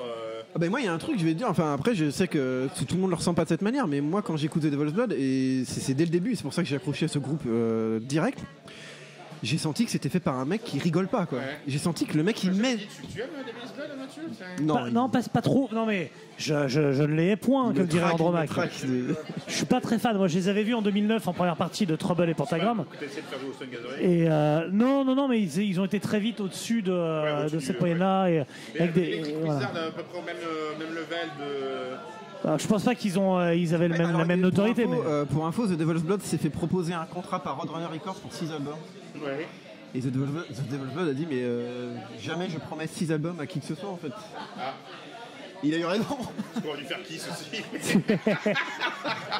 Mais donc ouais, je suis pas un grand fan, mais j'ai du respect, on va dire. Et donc oui, suite du coup à la disparition de Selim Lemouchi de façon satanique, on va dire, le groupe s'est arrêté et un certain nombre de groupes ont émergé de là. Donc il y a Molay Seas. Ouais, il y a eu, et puis des groupes qui ont une importance que. Bon, Molay Seas, c'est plutôt anecdotique en matière de volume de vente, je pense, même si on peut le trouver intéressant sur plein d'aspects. Mais c'est les fans Voilà. de Devil's Blood transi comme moi. C'est ça. Il y a eu Death Ali également, que moi j'aime particulièrement, qui a gardé le côté rétro rock. Voilà. Alors super premier album. Mais il n'y a après, pas du tout le côté mystique de Devil's Blood. Non, il n'y a pas ça. Il y a Dool. Dool qui est excellent. Qui Beaucoup parlé, je sais que ma femme Juliette est fan de Dool, les voir en concert. Ah, Tout le monde en parle. Et j'ai pas encore présenté. Moi j'aime pas, mais le concert parce que franchement en plus je serais étonné que ça plaise à ça. Honnêtement, mais ouais. Bah bon. Ça mortel. Solive aussi. Alors il y a un côté dans Dool. Je vais pas être des joies Juliette. Je sais pas si j'emploierais le mot pop, mais il y a un côté. Oui, mais du coup c'est avec l'ancien guitariste de The Devil's Blood et c'est ça. il y a un côté un peu occulte, même si ce mot ne peut rien dire au moment, mais bon, il y a un côté un peu plus lumineux pop que Devil's Blood. Hein, il y a un côté 90s qui peut te plaire quand même, mine de rien. Après, c'est ça en fait.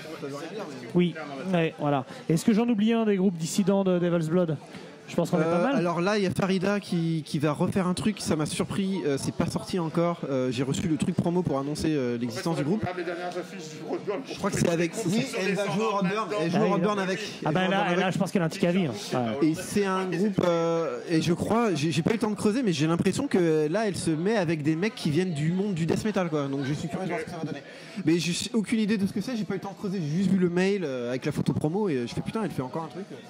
Il faudrait que je lui demande même ce que c'est, quoi. C'est vrai que c'est un des groupes récents, on va dire, qui a eu une influence sur une scène qui a fait presque émerger une nouvelle scène, quoi. Il y a même eu des copycats, ça a été marquant. des copycats de Devil's Blood, genre des merdes comme Jess and the Ancient Ones, là. Je sais pas si vous voyez ce que c'est, mais oui, bien sûr. Copie carbone de Devil's Blood sans talent, sans la mystique, quoi. Et il y en a eu plein qui ont essayé de faire ça. Après, ça a apporté des groupes que j'aime beaucoup, moi, comme Blood Ceremony, par exemple. Ça a fait de la pub à des groupes comme ça. Et Jack Stott, que moi je considère comme étant meilleur que. Oui, voilà, ouais, non, mais. Et Blood Ceremony, le dernier, Lord of Misrule, il est excellent. Donc, bizarrement, là où la scène Death Metal en est figée, parce qu'elle était figée, alors je suis désolé, il n'y a plus vraiment de. Enfin, peut-être vous allez nous donner les noms si vous en avez là. Ah non, on a déjà fait le tour. Commentaire, mais pour moi, c'est resté figé, ils ont eu leur heure de gloire, et il n'y a rien qui en est ressorti vraiment.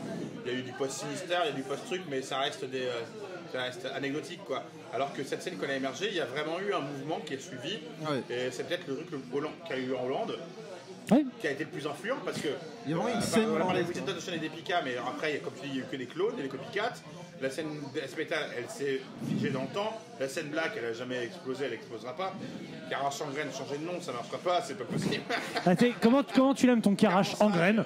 En graine, moi c'est quand il est en graine le Karash. Et ils se sont, je pense, c'est ce truc là quoi. Il faut rester attentif à Dool. Moi je pense qu'ils vont avoir un succès important. Et que on a adoré le live. Ouais, moi j'y étais avec Maxwell, on s'est foutu de leur gueule, mais bon. Moi j'ai trouvé ça excellent.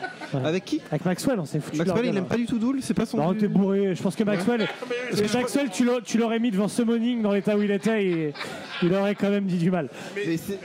C'est un quart d'heure après, je dormais dans un pneu de tracteur. Hein, donc. C'est vrai, véridique. Ouais. Mais c'est vrai que The Devil's Blood en plus a eu une aura hors. Parce que oui, ils ont créé une scène aux Pays-Bas, et ils ont une aura hors Pays-Bas. Moi je pense même qu'ils ont contribué à faire que des gens se sont intéressés à des groupes comme Uncanny dans the Dead Beats. Je suis d'accord avec toi, totalement d'accord avec toi. Donc je leur suis vraiment reconnaissant pour ça. Et en plus, bon par contre c'est vrai que c'est un peu pénible pour l'instant. pour l'instant, personne les a égalés à mes yeux, même si j'ai très confiance en Dool, notamment avec son dernier album. J'ai trouvé le premier album intéressant, mais pas incroyable. Le deuxième, là, je le trouve Summerland, je le trouve vraiment excellent. C'est pas un peu toute cette scène qui a émergé à ce même moment, là, Arab Rot, les trucs que tu m'as. Ouais, mais le truc qui fait avec le cerveau, là aussi. oui, Arab Rot, justement. Il y a un autre Ça fait lien en fait entre la dark folk à la Chelsea Wolf et des choses un peu noise post-rock, élégant. Mais il a un Ouais, album. puis t'as eu, moi, par Non, exemple, celui que je t'ai offert, c'est Arab Rot. Et un autre où il y avait un barbu, c'était en noir et blanc, la pochette. Mais c'était les mêmes trucs. Ouais. C'était la même année. Je me souviens un peu. C'était la même année Roadburn en fait. Je me souviens un peu, ouais. Hommage Ah, à Salim Limouchi. ouais. Et il y a eu tout ce truc-là, tous ces gars qui se sont réunis. Et ils avaient vraiment qu'il y avait une espèce d'école qui a été ressortie. Voilà. Et après, moi, il y a un groupe qui, pour moi, a réussi à atteindre à peu près un niveau, pas au niveau de Devil's Blood, mais pas trop loin. C'est Year of the Goat, qui a été signé par Van Records d'ailleurs. Ils sont hollandais, Year of the Goat Non, ils sont pas hollandais. Pourquoi t'en parles alors? Mais parce que Devil's Blood a eu l'impact sur eux. Et notamment, leur deuxième album, vraiment pour moi, c'est un des trucs qui s'est le plus approché. Avec le deuxième Year of Dool. the Goat, ce qui a la particularité d'avoir Gimli à la guitare au chant, là, qui est un espèce de nain. Et ce qui m'a Comme un pou, mais qui a une voix d'ange. ce qui m'a impressionné, c'est en live. Je me disais, en live, il va pas assurer pareil. Et il fait la guitare, le chant, Ouais. nickel. J'ai vu en live super. Par J'ai cru que contre, c'était Paul Stanley, que c'était des bandes. tu le regardes, tu te dis, mais ça ne sort, c'est du playback, c'est pas possible que ça sorte de ce mec-là, quoi. Le mec est moche comme un pou. C'est Dio passé sous un camion, quoi. Se mettre de Mégodas, quoi, franchement. Mais, Et est-ce qu'on peut dire, mais pas d'ange, quoi. est-ce qu'on peut dire que The Devil's Blood a contribué à faire que des métalleux, notamment au Hellfest, se sont encore plus facilement intéressés à des groupes comme Blue Spills? Bah, il y a eu de toute façon une mouvance comme ça. Après, Blue Spill, c'est un autre point de désaccord entre toi et moi, on peut en parler. Ah non, j'ai jamais été fan de Blue Spills. Hein. C'est un groupe Tu leur as que j'aime fait bien. les 4 pages, arrête. 4 pages, c'est une interview, c'est intéressant de parler avec eux. Merde. Tu m'as fait du mal, hein. C'était l'été, je me souviens, tu m'as fait du mal. Mais je les aime, c'est pas Devil's Blood dans mon Tu parlais au début de l'influence de Walter, programmateur du Oh, Schmeier. Schmeier, du programmateur du Roadburn. En fait, je pense que lui, au niveau de la scène hollandaise, ça a été le. Enfin, je sais pas s'il y a un équivalent dans le monde, parce qu'il les a tous lancés, ces groupes. Oui, Il les a et tous popularisés, il leur a tous donné une grosse scène en tête d'affiche ou dans des trucs qu'ils n'avaient pas forcément l'opportunité dans le bah, bien sûr. Et ce mec-là a une influence sur toute cette scène hollandaise qui est assez. Bah, si on revient même un petit peu avant, Walter Hoytmeier, c'est la personne qui a mis en place pour Roadrunner la compilation Burn One Up, qui avait donc cette fameuse pochette avec le camion sur lequel il y a marqué Music for Stoners, et qui fait partie d'une des premières utilisations du mot stoner dans le stoner rock. Et il a mis au milieu de groupes devenus des pontes du stoner rock les groupes hollandais qui ont eu, mine de rien, par rapport, si tu fais un ratio entre la qualité de leur musique et la carrière qu'ils ont eue, c'est quand même notable. Les groupes en question, c'est Celestial Season et Beaver notamment, qui sont des groupes qui ne sont pas spécialement intéressants musicalement. C'est pas nul, hein, mais restons sérieux. Quoi, Beaver Et c'est le Guy Pignas à la basse. et il y a eu Guy Pignas à un moment. Hollande à ce moment-là, Oui, c'est là où c'était. Mais c'était Guy Van Pignas. Avec The Obsess, parce qu'ils sont venus en Hollande Oui. aussi à un moment. Bah parce que en fait autour du Dynamo, autour de Roadrunner, etc. Qui s'est fait poisser Il y a eu- avec Saint Vitus avec. Non, c'est en Norvège. Ah non, c'est en Norvège. Norvège. Ouais, ouais. Et donc là, je vais vous donner un fun fact de ouf. Sur la compilation Burn One Up, il y a un morceau de Queen of the Stone Age qui est le premier enregistrement de Queen of the Stone Age sous ce nom-là, avec le morceau 18, donc c'est 18 AD. Et donc, il faut savoir que c'est Joe Homme tout seul qui était venu l'enregistrer à Amsterdam avec les musiciens de Beaver. C'est en aucun cas Nick Oliveri et compagnie qui sont dessus. Et la plupart des lives, c'est des lives de l'époque qui étaient enregistrés à Amsterdam. Oui. Il y a le live avec. Il y a Queen of Stone Age. C'est avant Queen of Stone Age. C'était machin, il y a Josh Homme dessus, pareil, toute cette scène stoner. Mais c'est pas propre qu'à la scène stoner parce qu'il y a beaucoup de lives qui étaient enregistrés en Hollande. Testament, le live à Eindhoven. Bah parce qu'après, il y a eu notamment le Dynamo Festival. Il y a eu beaucoup de lives enregistrés en Hollande qui C'est- sont c'est- très bon qualitatifs. Exactement. Oui, grosse scène. Grosse Mais donc voilà, Celestial Season et Beaver, on peut en parler. On a parlé de Alors, la scène The stoner, Gathering. J'ai cherché, hein. J'ai pas trouvé un groupe. Enfin, vous allez peut-être- Moi, j'ai trouvé Nasty, mais ils sont belges. Ouais, mais ils sont Après, belges. Pareil, quand j'ai tous ces groupes-là, ils sont belges. Ah, mais est-ce que la Belgique, c'est pas le zoo de la Hollande, c'est un peu finalement? son flamand, c'est pareil, mais j'ai regardé, il n'y a pas vraiment de. Mais moi, même dans les, tu sais, dans connu. les trucs un peu modernes, gent et tout, j'ai trouvé texture. tu Et à vois. force de creuser, je suis tombé sur le Texture, ah oui. À ouais. part texture. rap. Ah, bah, texture, oui, c'était Du gent. Du gent. Gent, ouais, enfin, un peu. C'est du death technique, jazzy. Du gent, du gent. Tu vois, Bah, on les foutait dans le gent parce que c'était un peu moderne. Quoi. ouais, c'est pas. En fait, c'est du Meshuggah. hardcore, quoi. Du Meshuggah propre sur soi. Je disais, le hardcore, c'est comme pour moi Oui. c'est comme pour moi le gent hollandais, bah, il y en a pas beaucoup. Alors que les Hollandais sont souvent dans les trucs un peu hipster à la mode. Et à force de creuser pour chercher du hardcore, je suis tombé sur le rap hollandais. Ah, ouais. Je vous conseille, quand tu revendiques des trucs dans une cité en faisant. C'est assez exceptionnel. Regardez, il y a des clips en plus, vous pouvez trouver. J'ai plus les noms, mais j'étais mal à l'aise. Bah moi, en faisant un petit rebond avec l'Afrikaner, il y a un groupe africain de rap grind d'Afrique du Sud qui s'appelle Mens Vreter, qui d'ailleurs joue en Hollande dans pas longtemps, avec le célèbre morceau Fuck di Politie, qui est exceptionnel, c'est un de mes groupes favoris. Et donc là, c'est des mecs déguisés comme Gouard avec des faux chibres énormes en plastique qui chantent, qui sont extrêmement méchants, qui insultent absolument tout le monde. Et c'est à la fois gore, à la fois très cul, et c'est un hip-hop en Afrikaner. En Afrikaner. Mens Vreter. Écoutez absolument ça. Voilà, bah, Double Stoner, on a dit les plus gros, hein, parce qu'il y a Evil Lord, mais on s'en branle pas mal. Le bâtard, le mépris. Non, mais bon, soyons J'ai sérieux. vu un nombre de groupes hollandais.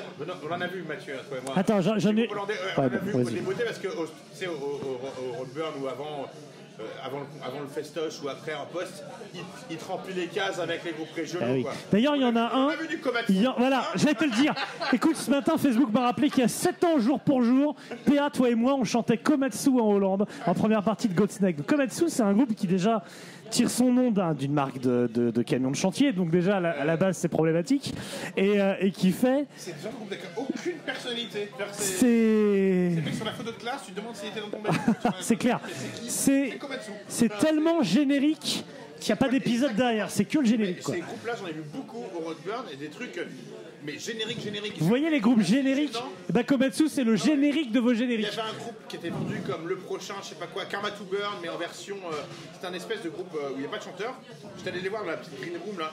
Et c'était un groupe qui faisait donc de l'instrumental en sonneur, mais qui faisait, tu sais, qui reproduisait le même rythme pendant 3 quarts d'heure. Et j'avais l'impression que c'est des mecs qui étaient bien survêtus, les gars.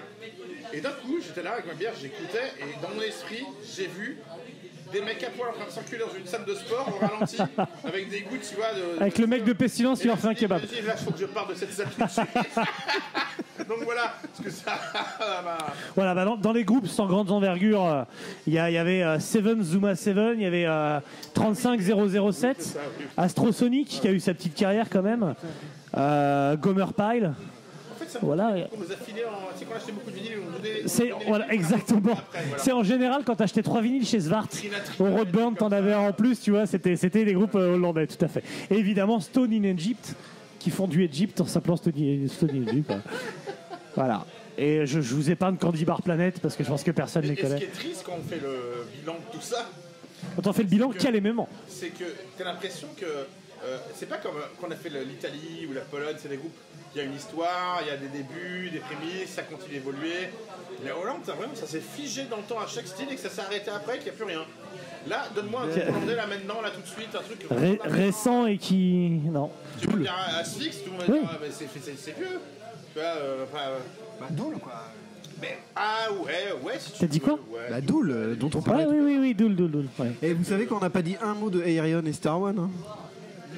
Aerion et Star One. Ah ouais, bon. Vu que je sais pas ce que c'est, vas-y, je te laisse faire. Ah, vas-y, Ah, non, parle. mais moi c'est pareil, hein, c'est pas du tout. Comment il s'appelle le gars? Moi on a question, essayé de déjà m'y mettre à ce truc-là et En fait, il y a un mec très prolixe. Ariane Lucassen. Ariane Lucassen, voilà, Et qui fait du prog. Rien du Et casse. tu sais, Ariane du Castle. ces trucs où tu dis bon, je vais quand même essayer de comprendre pour la culture ce qu'il faut que je comprenne. Donc j'ai demandé à une amie, Lucinda, si elle écoute, fais-moi un top des meilleurs trucs. Et là, quand le top des meilleurs trucs, c'est imbitable, tu sais que t'aimeras vraiment rien. Mais c'est quoi comme style? Bah, Mathieu, on a écouté aujourd'hui, alors essaye de nous expliquer parce que. Voilà. Non, j'ai déjà. Aerion, c'est une espèce de métal progressif, un petit peu. Avec un gros côté fétanonneux, t'as vraiment l'impression que quelqu'un en fait ça. t'ouvre le cerveau, pisse dedans, referme et secoue très fort, quoi. C'est vraiment. C'est un côté métal rock progressif avec notamment dans Star One des côtés un petit peu science-fiction. Et Ariane, c'est truffé d'invités. Florian Sen a chanté dessus, il y a eu Michael Est-ce qu'il Carpet, Lopez. y a Scott Kelly dessus? Alors, Allô, Ariane.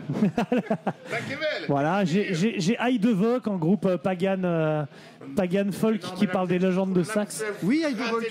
Ça chante au... Quelqu'un est collé au fond, là. Arrêtez. On n'a pas parlé de Legend of the Dane aussi.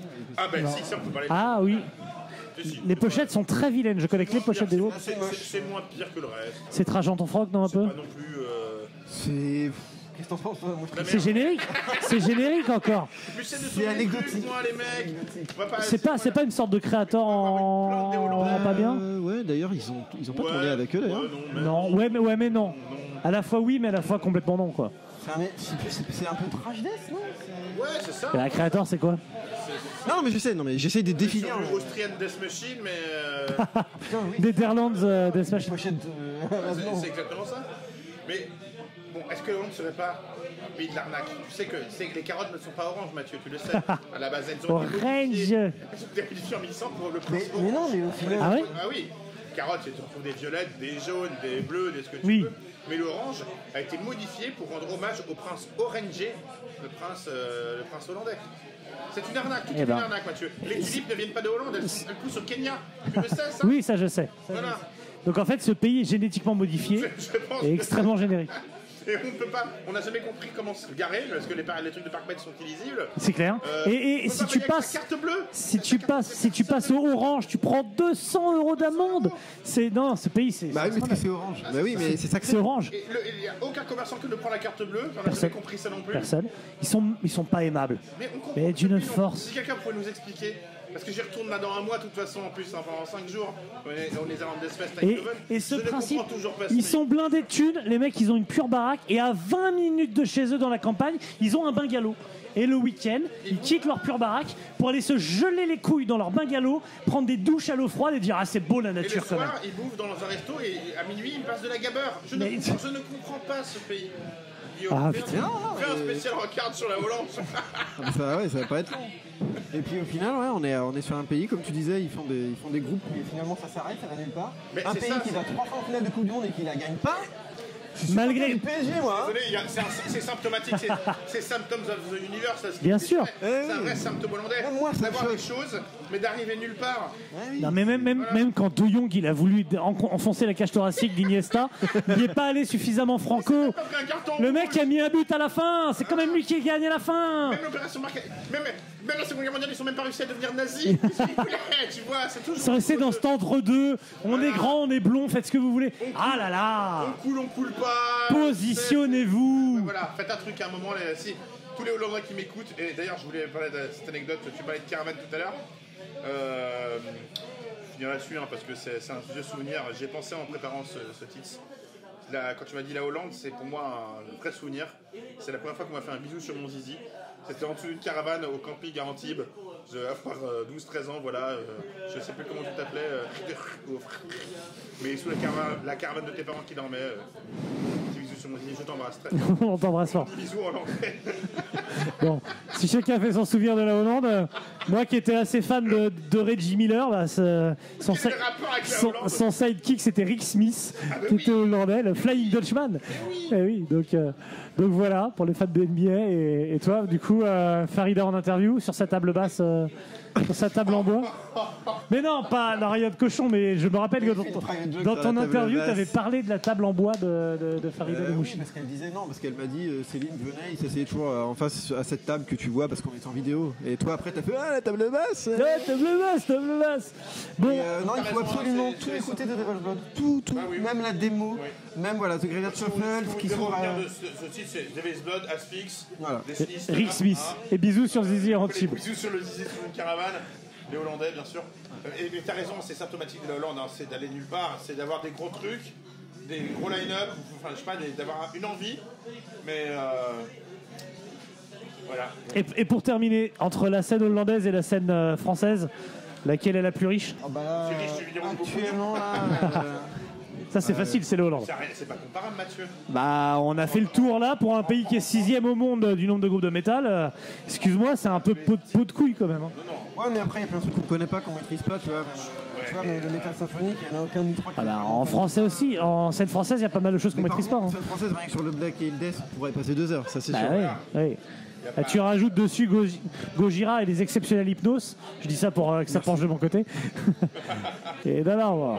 Qu'est-ce qu'on peut souhaiter à la Hollande, messieurs? Le meilleur pour les prochaines Coupes du Monde, bien sûr. Pour les... Bah, a priori, c'est mal barré parce que, on n'a pas énormément parlé foot et la Hollande, mais la spécialité. Mais t'imagines quand même, non mais juste des fois, parce que moi des fois la nuit je dors pas et je me dis putain, t'imagines, sans le coup de tête de Zidane là, on aurait 3 étoiles. Et on serait pas loin de l'Italie, parce que comme ils en ont volé 2, on serait vraiment pas loin. Merci Benito. Et là, tu te dis, t'imagines un Hollandais, il fait putain 3-0 étoiles. Alors qu'ils ont, tu fais un 11 de légende, un 11 de légende de la Hollande, tu perds la boule. T'as des joueurs de malades. Il y a personne derrière, tout le monde est devant. Mais non, il y a. Ah maintenant il y a Van Dijk. Tu fais une défense avec les frères de Bourg, Yabstam et Virgil Van Dijk. Dans ton 11 de légende, t'es pas mal. Et le gardien, avant de dire ça. Ouais.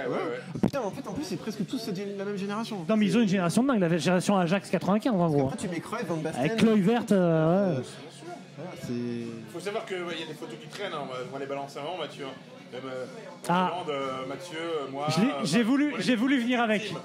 J'ai voulu venir avec. La première fois qu'on avait pris une baraque pour le Roadburn, on était à la campagne chez Mamie Dordenschle et Mamie Strudel. Mamie Strudel. Et ils s'étaient partis chercher des trucs, faire des courses, et ils sont revenus avec des outfits hollandais. Des jogging haut et bas. En orange, à l'effigie de la Hollande, mais c'est les fluo qui coûtent 5 balles, quoi, tu vois. Et on s'est sapé avec ça. Et la dame, la vieille dame qui nous louait cette maison, est venue nous dire bonjour à ce moment-là. Avec son strudel, et elle ne parlait pas un mot de français ni d'anglais. Et elle s'en battait les couilles. On essayait de communiquer, nous habillés en hollandais, en orange, et on lui disait des horreurs. Lui disait, je vais communiquer ce soir. Mais je déteste ces gens. J'ai un pote qui fait ça, c'est insupportable. Et nous souriait avec son strudel. Comment tu pendant que son mari. J'ai craché sur une girafe, écoute. Pendant que son mari était avec un tractopelle en train de déplacer les tables. Déplacer les tables de jardin au tractopelle. On n'avait rien demandé. Les mecs, ils déplacent les tables de jardin au tractopelle et tout. Et ça, rien que pour ça, merci la Hollande. Bah merci. Chez Mamie Strudel, meilleur endroit du monde. Ah bah oui. Meilleur endroit du monde. Bon, pour finir. L'adresse sera en description. On mettra l'adresse en description. Pour finir, est-ce que le métal hollandais, finalement, a pas le même effet sur nous que les joueurs de foot hollandais dans le championnat de France? En gros, tu as Johnny Rep, il y a bien longtemps, c'est Golden Earring. Il y a le fils de Kluivert. Tu as un joueur très très fort de Ligue 2, c'est Branco van den Boomen au TFC. Ça c'est Asphyx. Tu vois, et le reste c'est plus ou moins comme ce trou du cul de Botman au LOSC ou Wijnaldum au PSG, tu vois. C'est des mecs qui ont été forts pourtant, mais qui se sont noyés dans cette espèce d'absence de collectif ou tu sais alors pas. Tu mets où Grégory Van der Ville? Ah, mais Van der Ville n'a pas été ouf. Hein. Van der Ville a été tocard chez vous. Et je n'ai pas réussi, mettez-moi en commentaire si quelqu'un en trouve, j'ai pas réussi à trouver de joueur hollandais au RC Lens. Ah non. J'ai pas réussi à en trouver, mais. Il a un côté hollandais. x4. Hein. Là, j'en ai pas trouvé qui ont marqué le. C'est pour ça que tu respectes ce club. C'est parce qu'ils sont Moi, je pense qu'un jour, il y a un pays qui va gagner la CAN et le 11, ils viendront tous du RC Lens. Ça serait ouf. Bah, tu sais qu'en 2002, quand la France est éliminée par le Sénégal, enfin battue par le Sénégal, il y a quand même 2 joueurs qui exceptionnels. Et là, Diouf et Papa Bouba Diop. Vous me faites penser à un truc, les mecs. C'est que. Alors, j'ai oublié de parler de ça, c'est vrai. La Hollande, malgré sa petitesse de territoire, était un grand pays colonisateur. Et tu vois qu'il y a des qualités quand même. À nos colonies. Le temps bénit les colonies. Et beaucoup de groupes ont émergé quand même de plein de colonies, de groupes occidentaux. Et c'est étrange, parce qu'ils ont le Suriname, donc la Guyane hollandaise, ils ont récupéré tous les genres de foot. Hein. Ça a été leur grand succès. Les Kluivert notamment, Edgar Davids, Sidorf, machin. Tous les Surinamais. Et tu te dis, mais qu'est-ce que. Allons voir ce qui se passe un peu au Suriname. C'est bizarre qu'il n'y ait pas eu un truc, la musique n'est pas. Et tu sais ce qui passe au Suriname, je vais aller m'enseigner un peu. C'est que la musique traditionnelle hollandaise, même des trucs qu'ils n'écoutent même plus en Hollande. Des trucs, tu sais, de gens qui ont quitté le pays, qui sont allés former les Mormons, quoi. Tu sais, dans. C'est énorme. Pennsylvanie, après qui sont allés dans d'autres. Et qui sont déçus maintenant qu'on les voit au Brésil, au Pérou et au Suriname. Il y a des mecs qui parlent encore Dutch, mais le vieux hollandais d'il y a 300 ans. C'est tous consanguins et ils ont des petits trucs comme ça de mormons. C'est même pas des mormons, j'ai une connerie, des Amish. Les Amish, et ils exportent leur musique dans leur folk hollandais à la con. Et ils sont là-bas, je trouve ça absolument improbable quand même. C'est génial. Les mnémonites. Putain. Bah, je pensais qu'au Suriname, c'était plutôt les genres de bâtonnets de crabe qu'on fait avec le. Faut pas oublier que Avec les dauphins. En 2022, il y a un corps des mecs, c'est The Village, hein, tu vois. c'est- Ouais, j'ai vu un reportage incroyable là-dessus. En Amérique du Sud, quoi. Ouais, Et j'ai vu. carrément, c'est eux qui produisent, par exemple, le lait au Paraguay. Tout le lait, 90% du lait au Paraguay est produit par les Amish. Ils se marient entre eux, tu rentres pas dans leur village, ils parlent hollandais à l'ancienne, ils ont des tronches, mon gars, mais c'est Charles Quint, tu vois, la mâchoire prognate, il y a 8 ans de consanguinité là-dedans, voilà. Donc merci la Hollande rien que pour ça. Merci la Hollande, merci à On vous. a quand même oublié une qualité, Van Gogh quand même. Même s'il a fait ses plus beaux Van tableaux. Gogh. Van Gogh. Rock. C'est pareil, Il a fait ses plus beaux. c'est ses plus belles symptomatique de œuvres. la Mais- Hollande, il était... Non mais il était taré. les Il a impressionnistes fait des belles flamands. choses là-bas, mais il devait faire les meilleures choses chez nous. Et tout le monde pense qu'il est français. Peut-être pas à ce Bah, point-là. De Vinci, il a fait pareil. Hein. Mais les gens savaient qu'il était italien. On a Quoi. réussi à faire un titre sur la Hollande sans nommer Dave, déjà. Ah si, ça y est. Ouais, attends. Qui est-ce qu'on a oublié en La Hollande. Hollande est célèbre. François Hollande? Ouais. Ouais.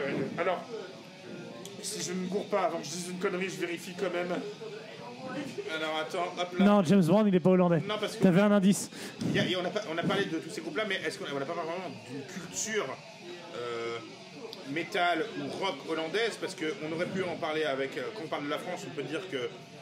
On a eu Nulle part ailleurs, par exemple, qui a donné accès à beaucoup de, tu vois, beaucoup de gens à la musique rock, Nirvana, machin, même Machinette qui passait à l'époque. Et en Hollande, ils ont une émission. C'est News quelque chose là. C'est Jules Holland, mais en fait, il est au Royaume-Uni, non? Non, c'est News. Donc c'est bien ça, c'est Jules News, Holland, hein, ils on ont est fait d'accord. passer du métal, du hard rock. Et donc lui, je regarde bien s'il était en Hollande, le fondateur de Squeeze, nanana.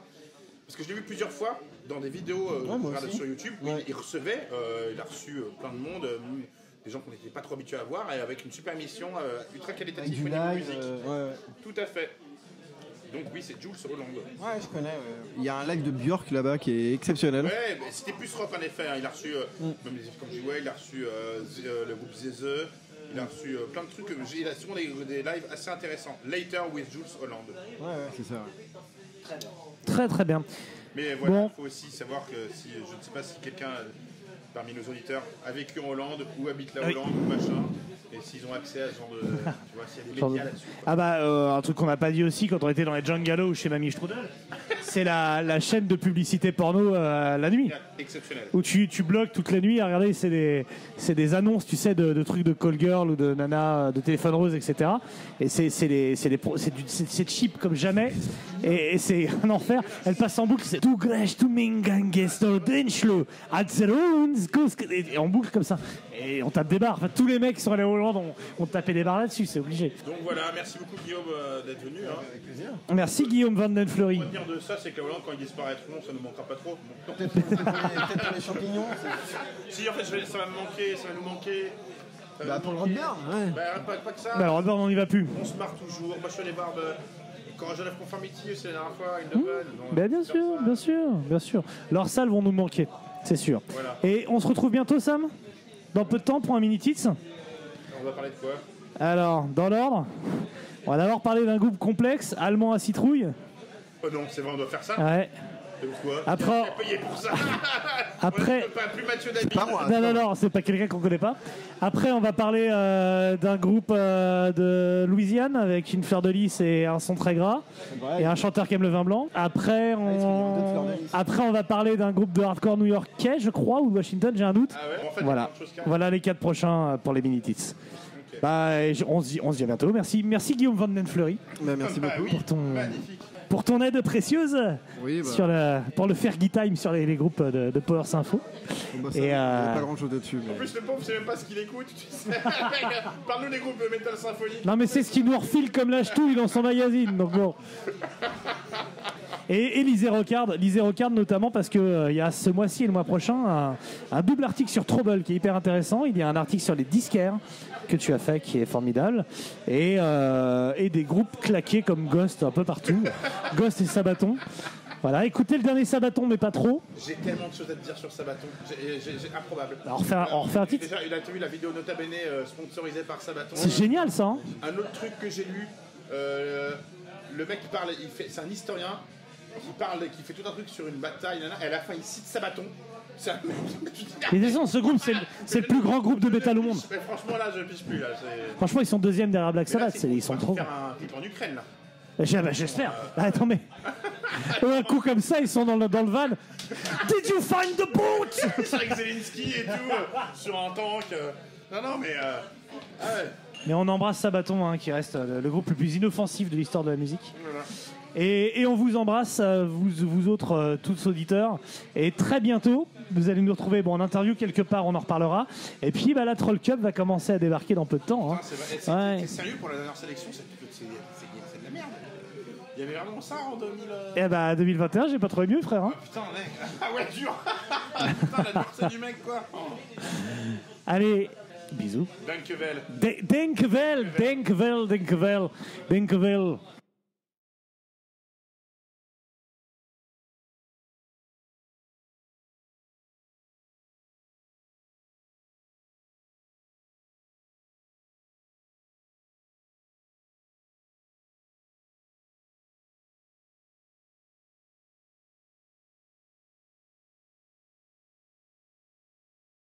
Entschuldigung, wo ist?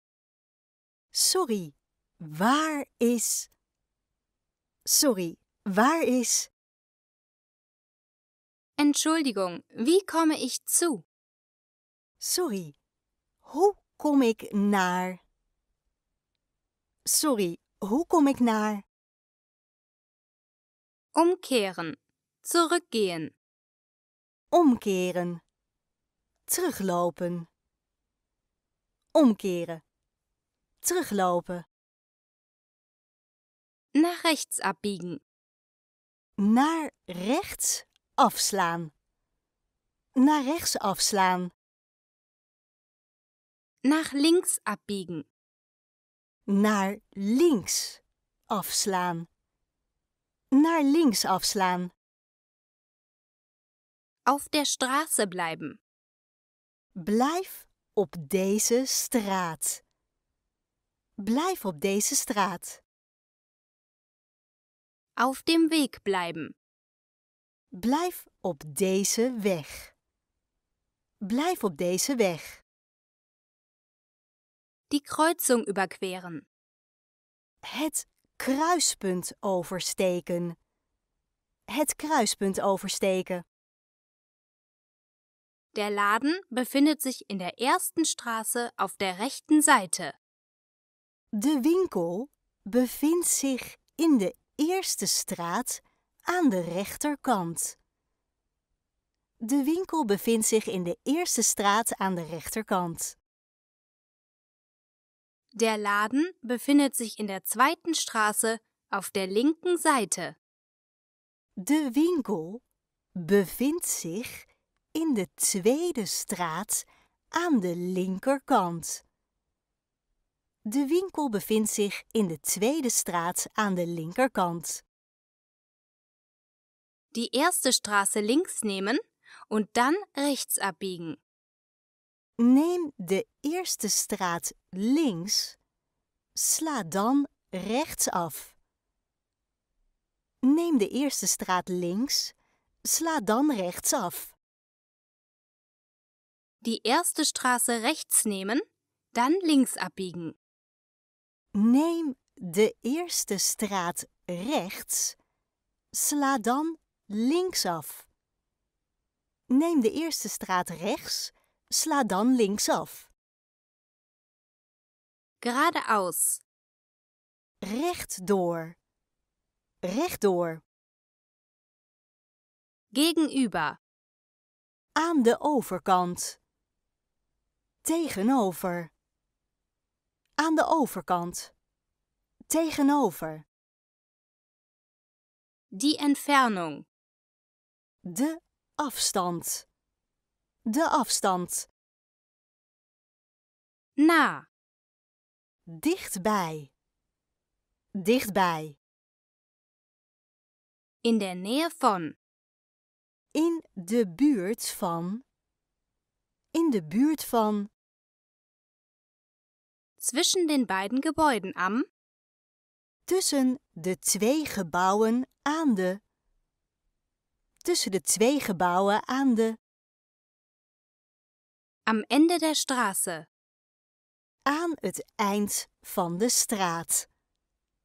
Aan het eind van de straat. Hinter dem Gebäude. Achter het gebouw. Achter het gebouw. Vor dem Gebäude. Voor het gebouw. Voor het gebouw. Nur um die Ecke des Hauses. Und Sie sehen, Net om de hoek van het huis ziet u. Net om de hoek van het huis ziet u. an der Ampel rechts. Bij het verkeerslicht rechtsaf. Bij het verkeerslicht rechtsaf. An der Ampel links. Bij het verkeerslicht linksaf. Bij het verkeerslicht linksaf. Der Beschilderung folgen. Volg de borden. Volg de verkeersborden. Volg de borden. Volg de verkeersborden. Die Straße hinuntergehen. De straat volgen. De straat volgen. Der Bahnhof befindet sich neben der Kirche. Het station bevindt zich naast de kerk. Het station bevindt zich naast de kerk. Die Straße hinunterfahren. De straat vervolgen. De straat vervolgen. Die Straße entlang. Langs de straat. Langs de straat. Den Hügel hinauf. De heuvel op. De heuvel op. Den Hügel hinunter. De heuvel neer. De heuvel neer. Über die Brücke gehen. De brug oversteken. De brug oversteken. In Richtung Stadtzentrum gehen. In de richting van het stadscentrum gaan. In de richting van het stadscentrum gaan.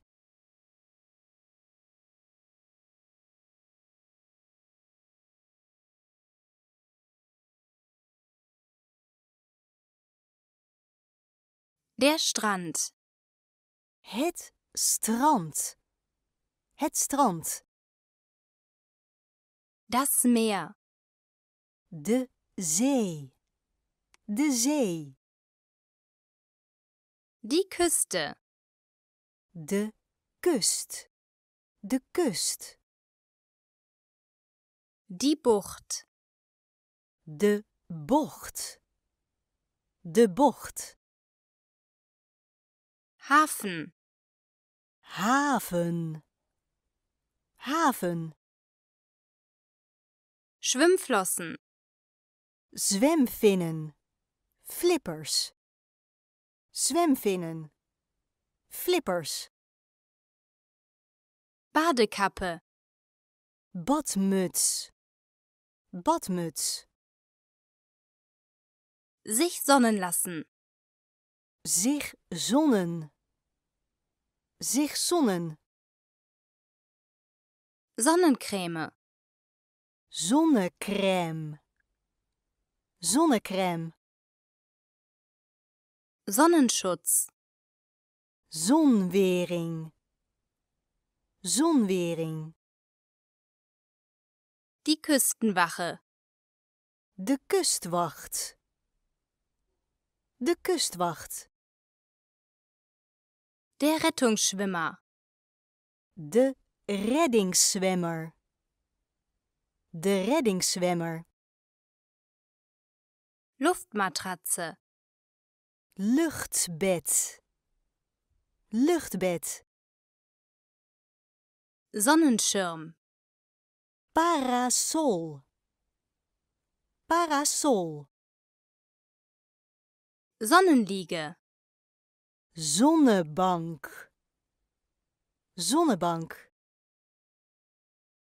Hängematte. Hangmat. hangmat,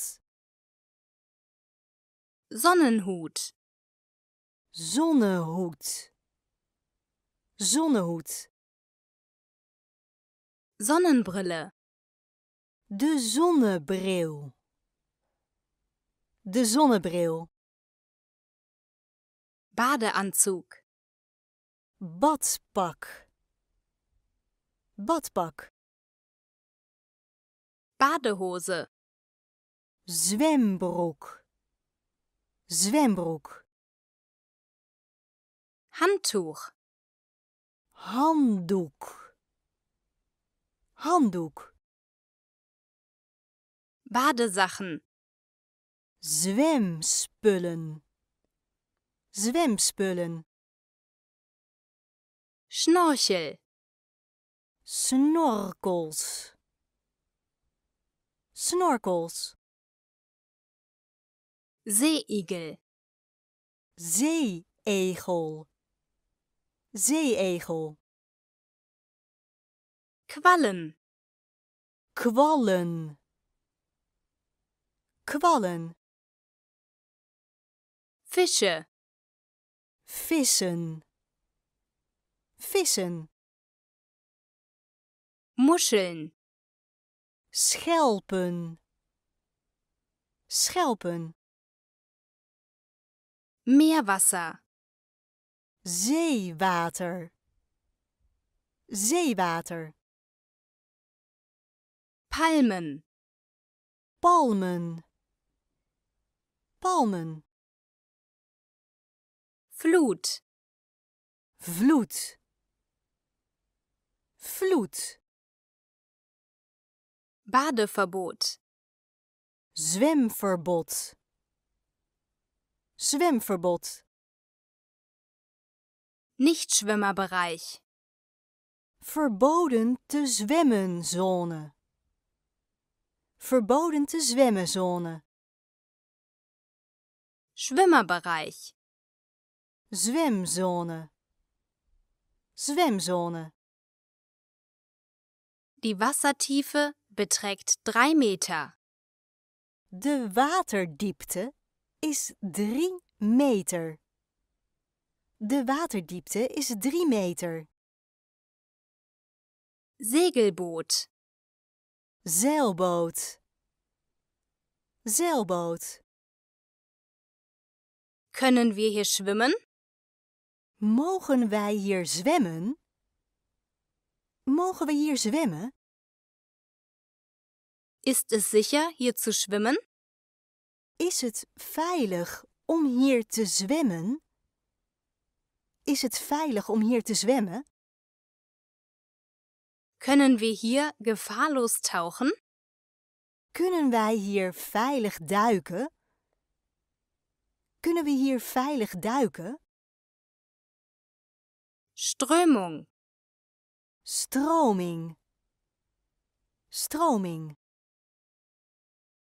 gefährliche Strömung, gevaarlijke stroming, gevaarlijke stroming. Gibt es hier gefährliche Strömungen? Zijn er gevaarlijke stromingen? Zijn er gevaarlijke stromingen? Darf man hier angeln? Mag je hier vissen? Mag je hier vissen? Felsen, Rotsen, rotsen, Sand, zand, zand, weißer Sand, wit zand, wit zand, Kies, kiezelzand, kiezelzand, Dusche, douche,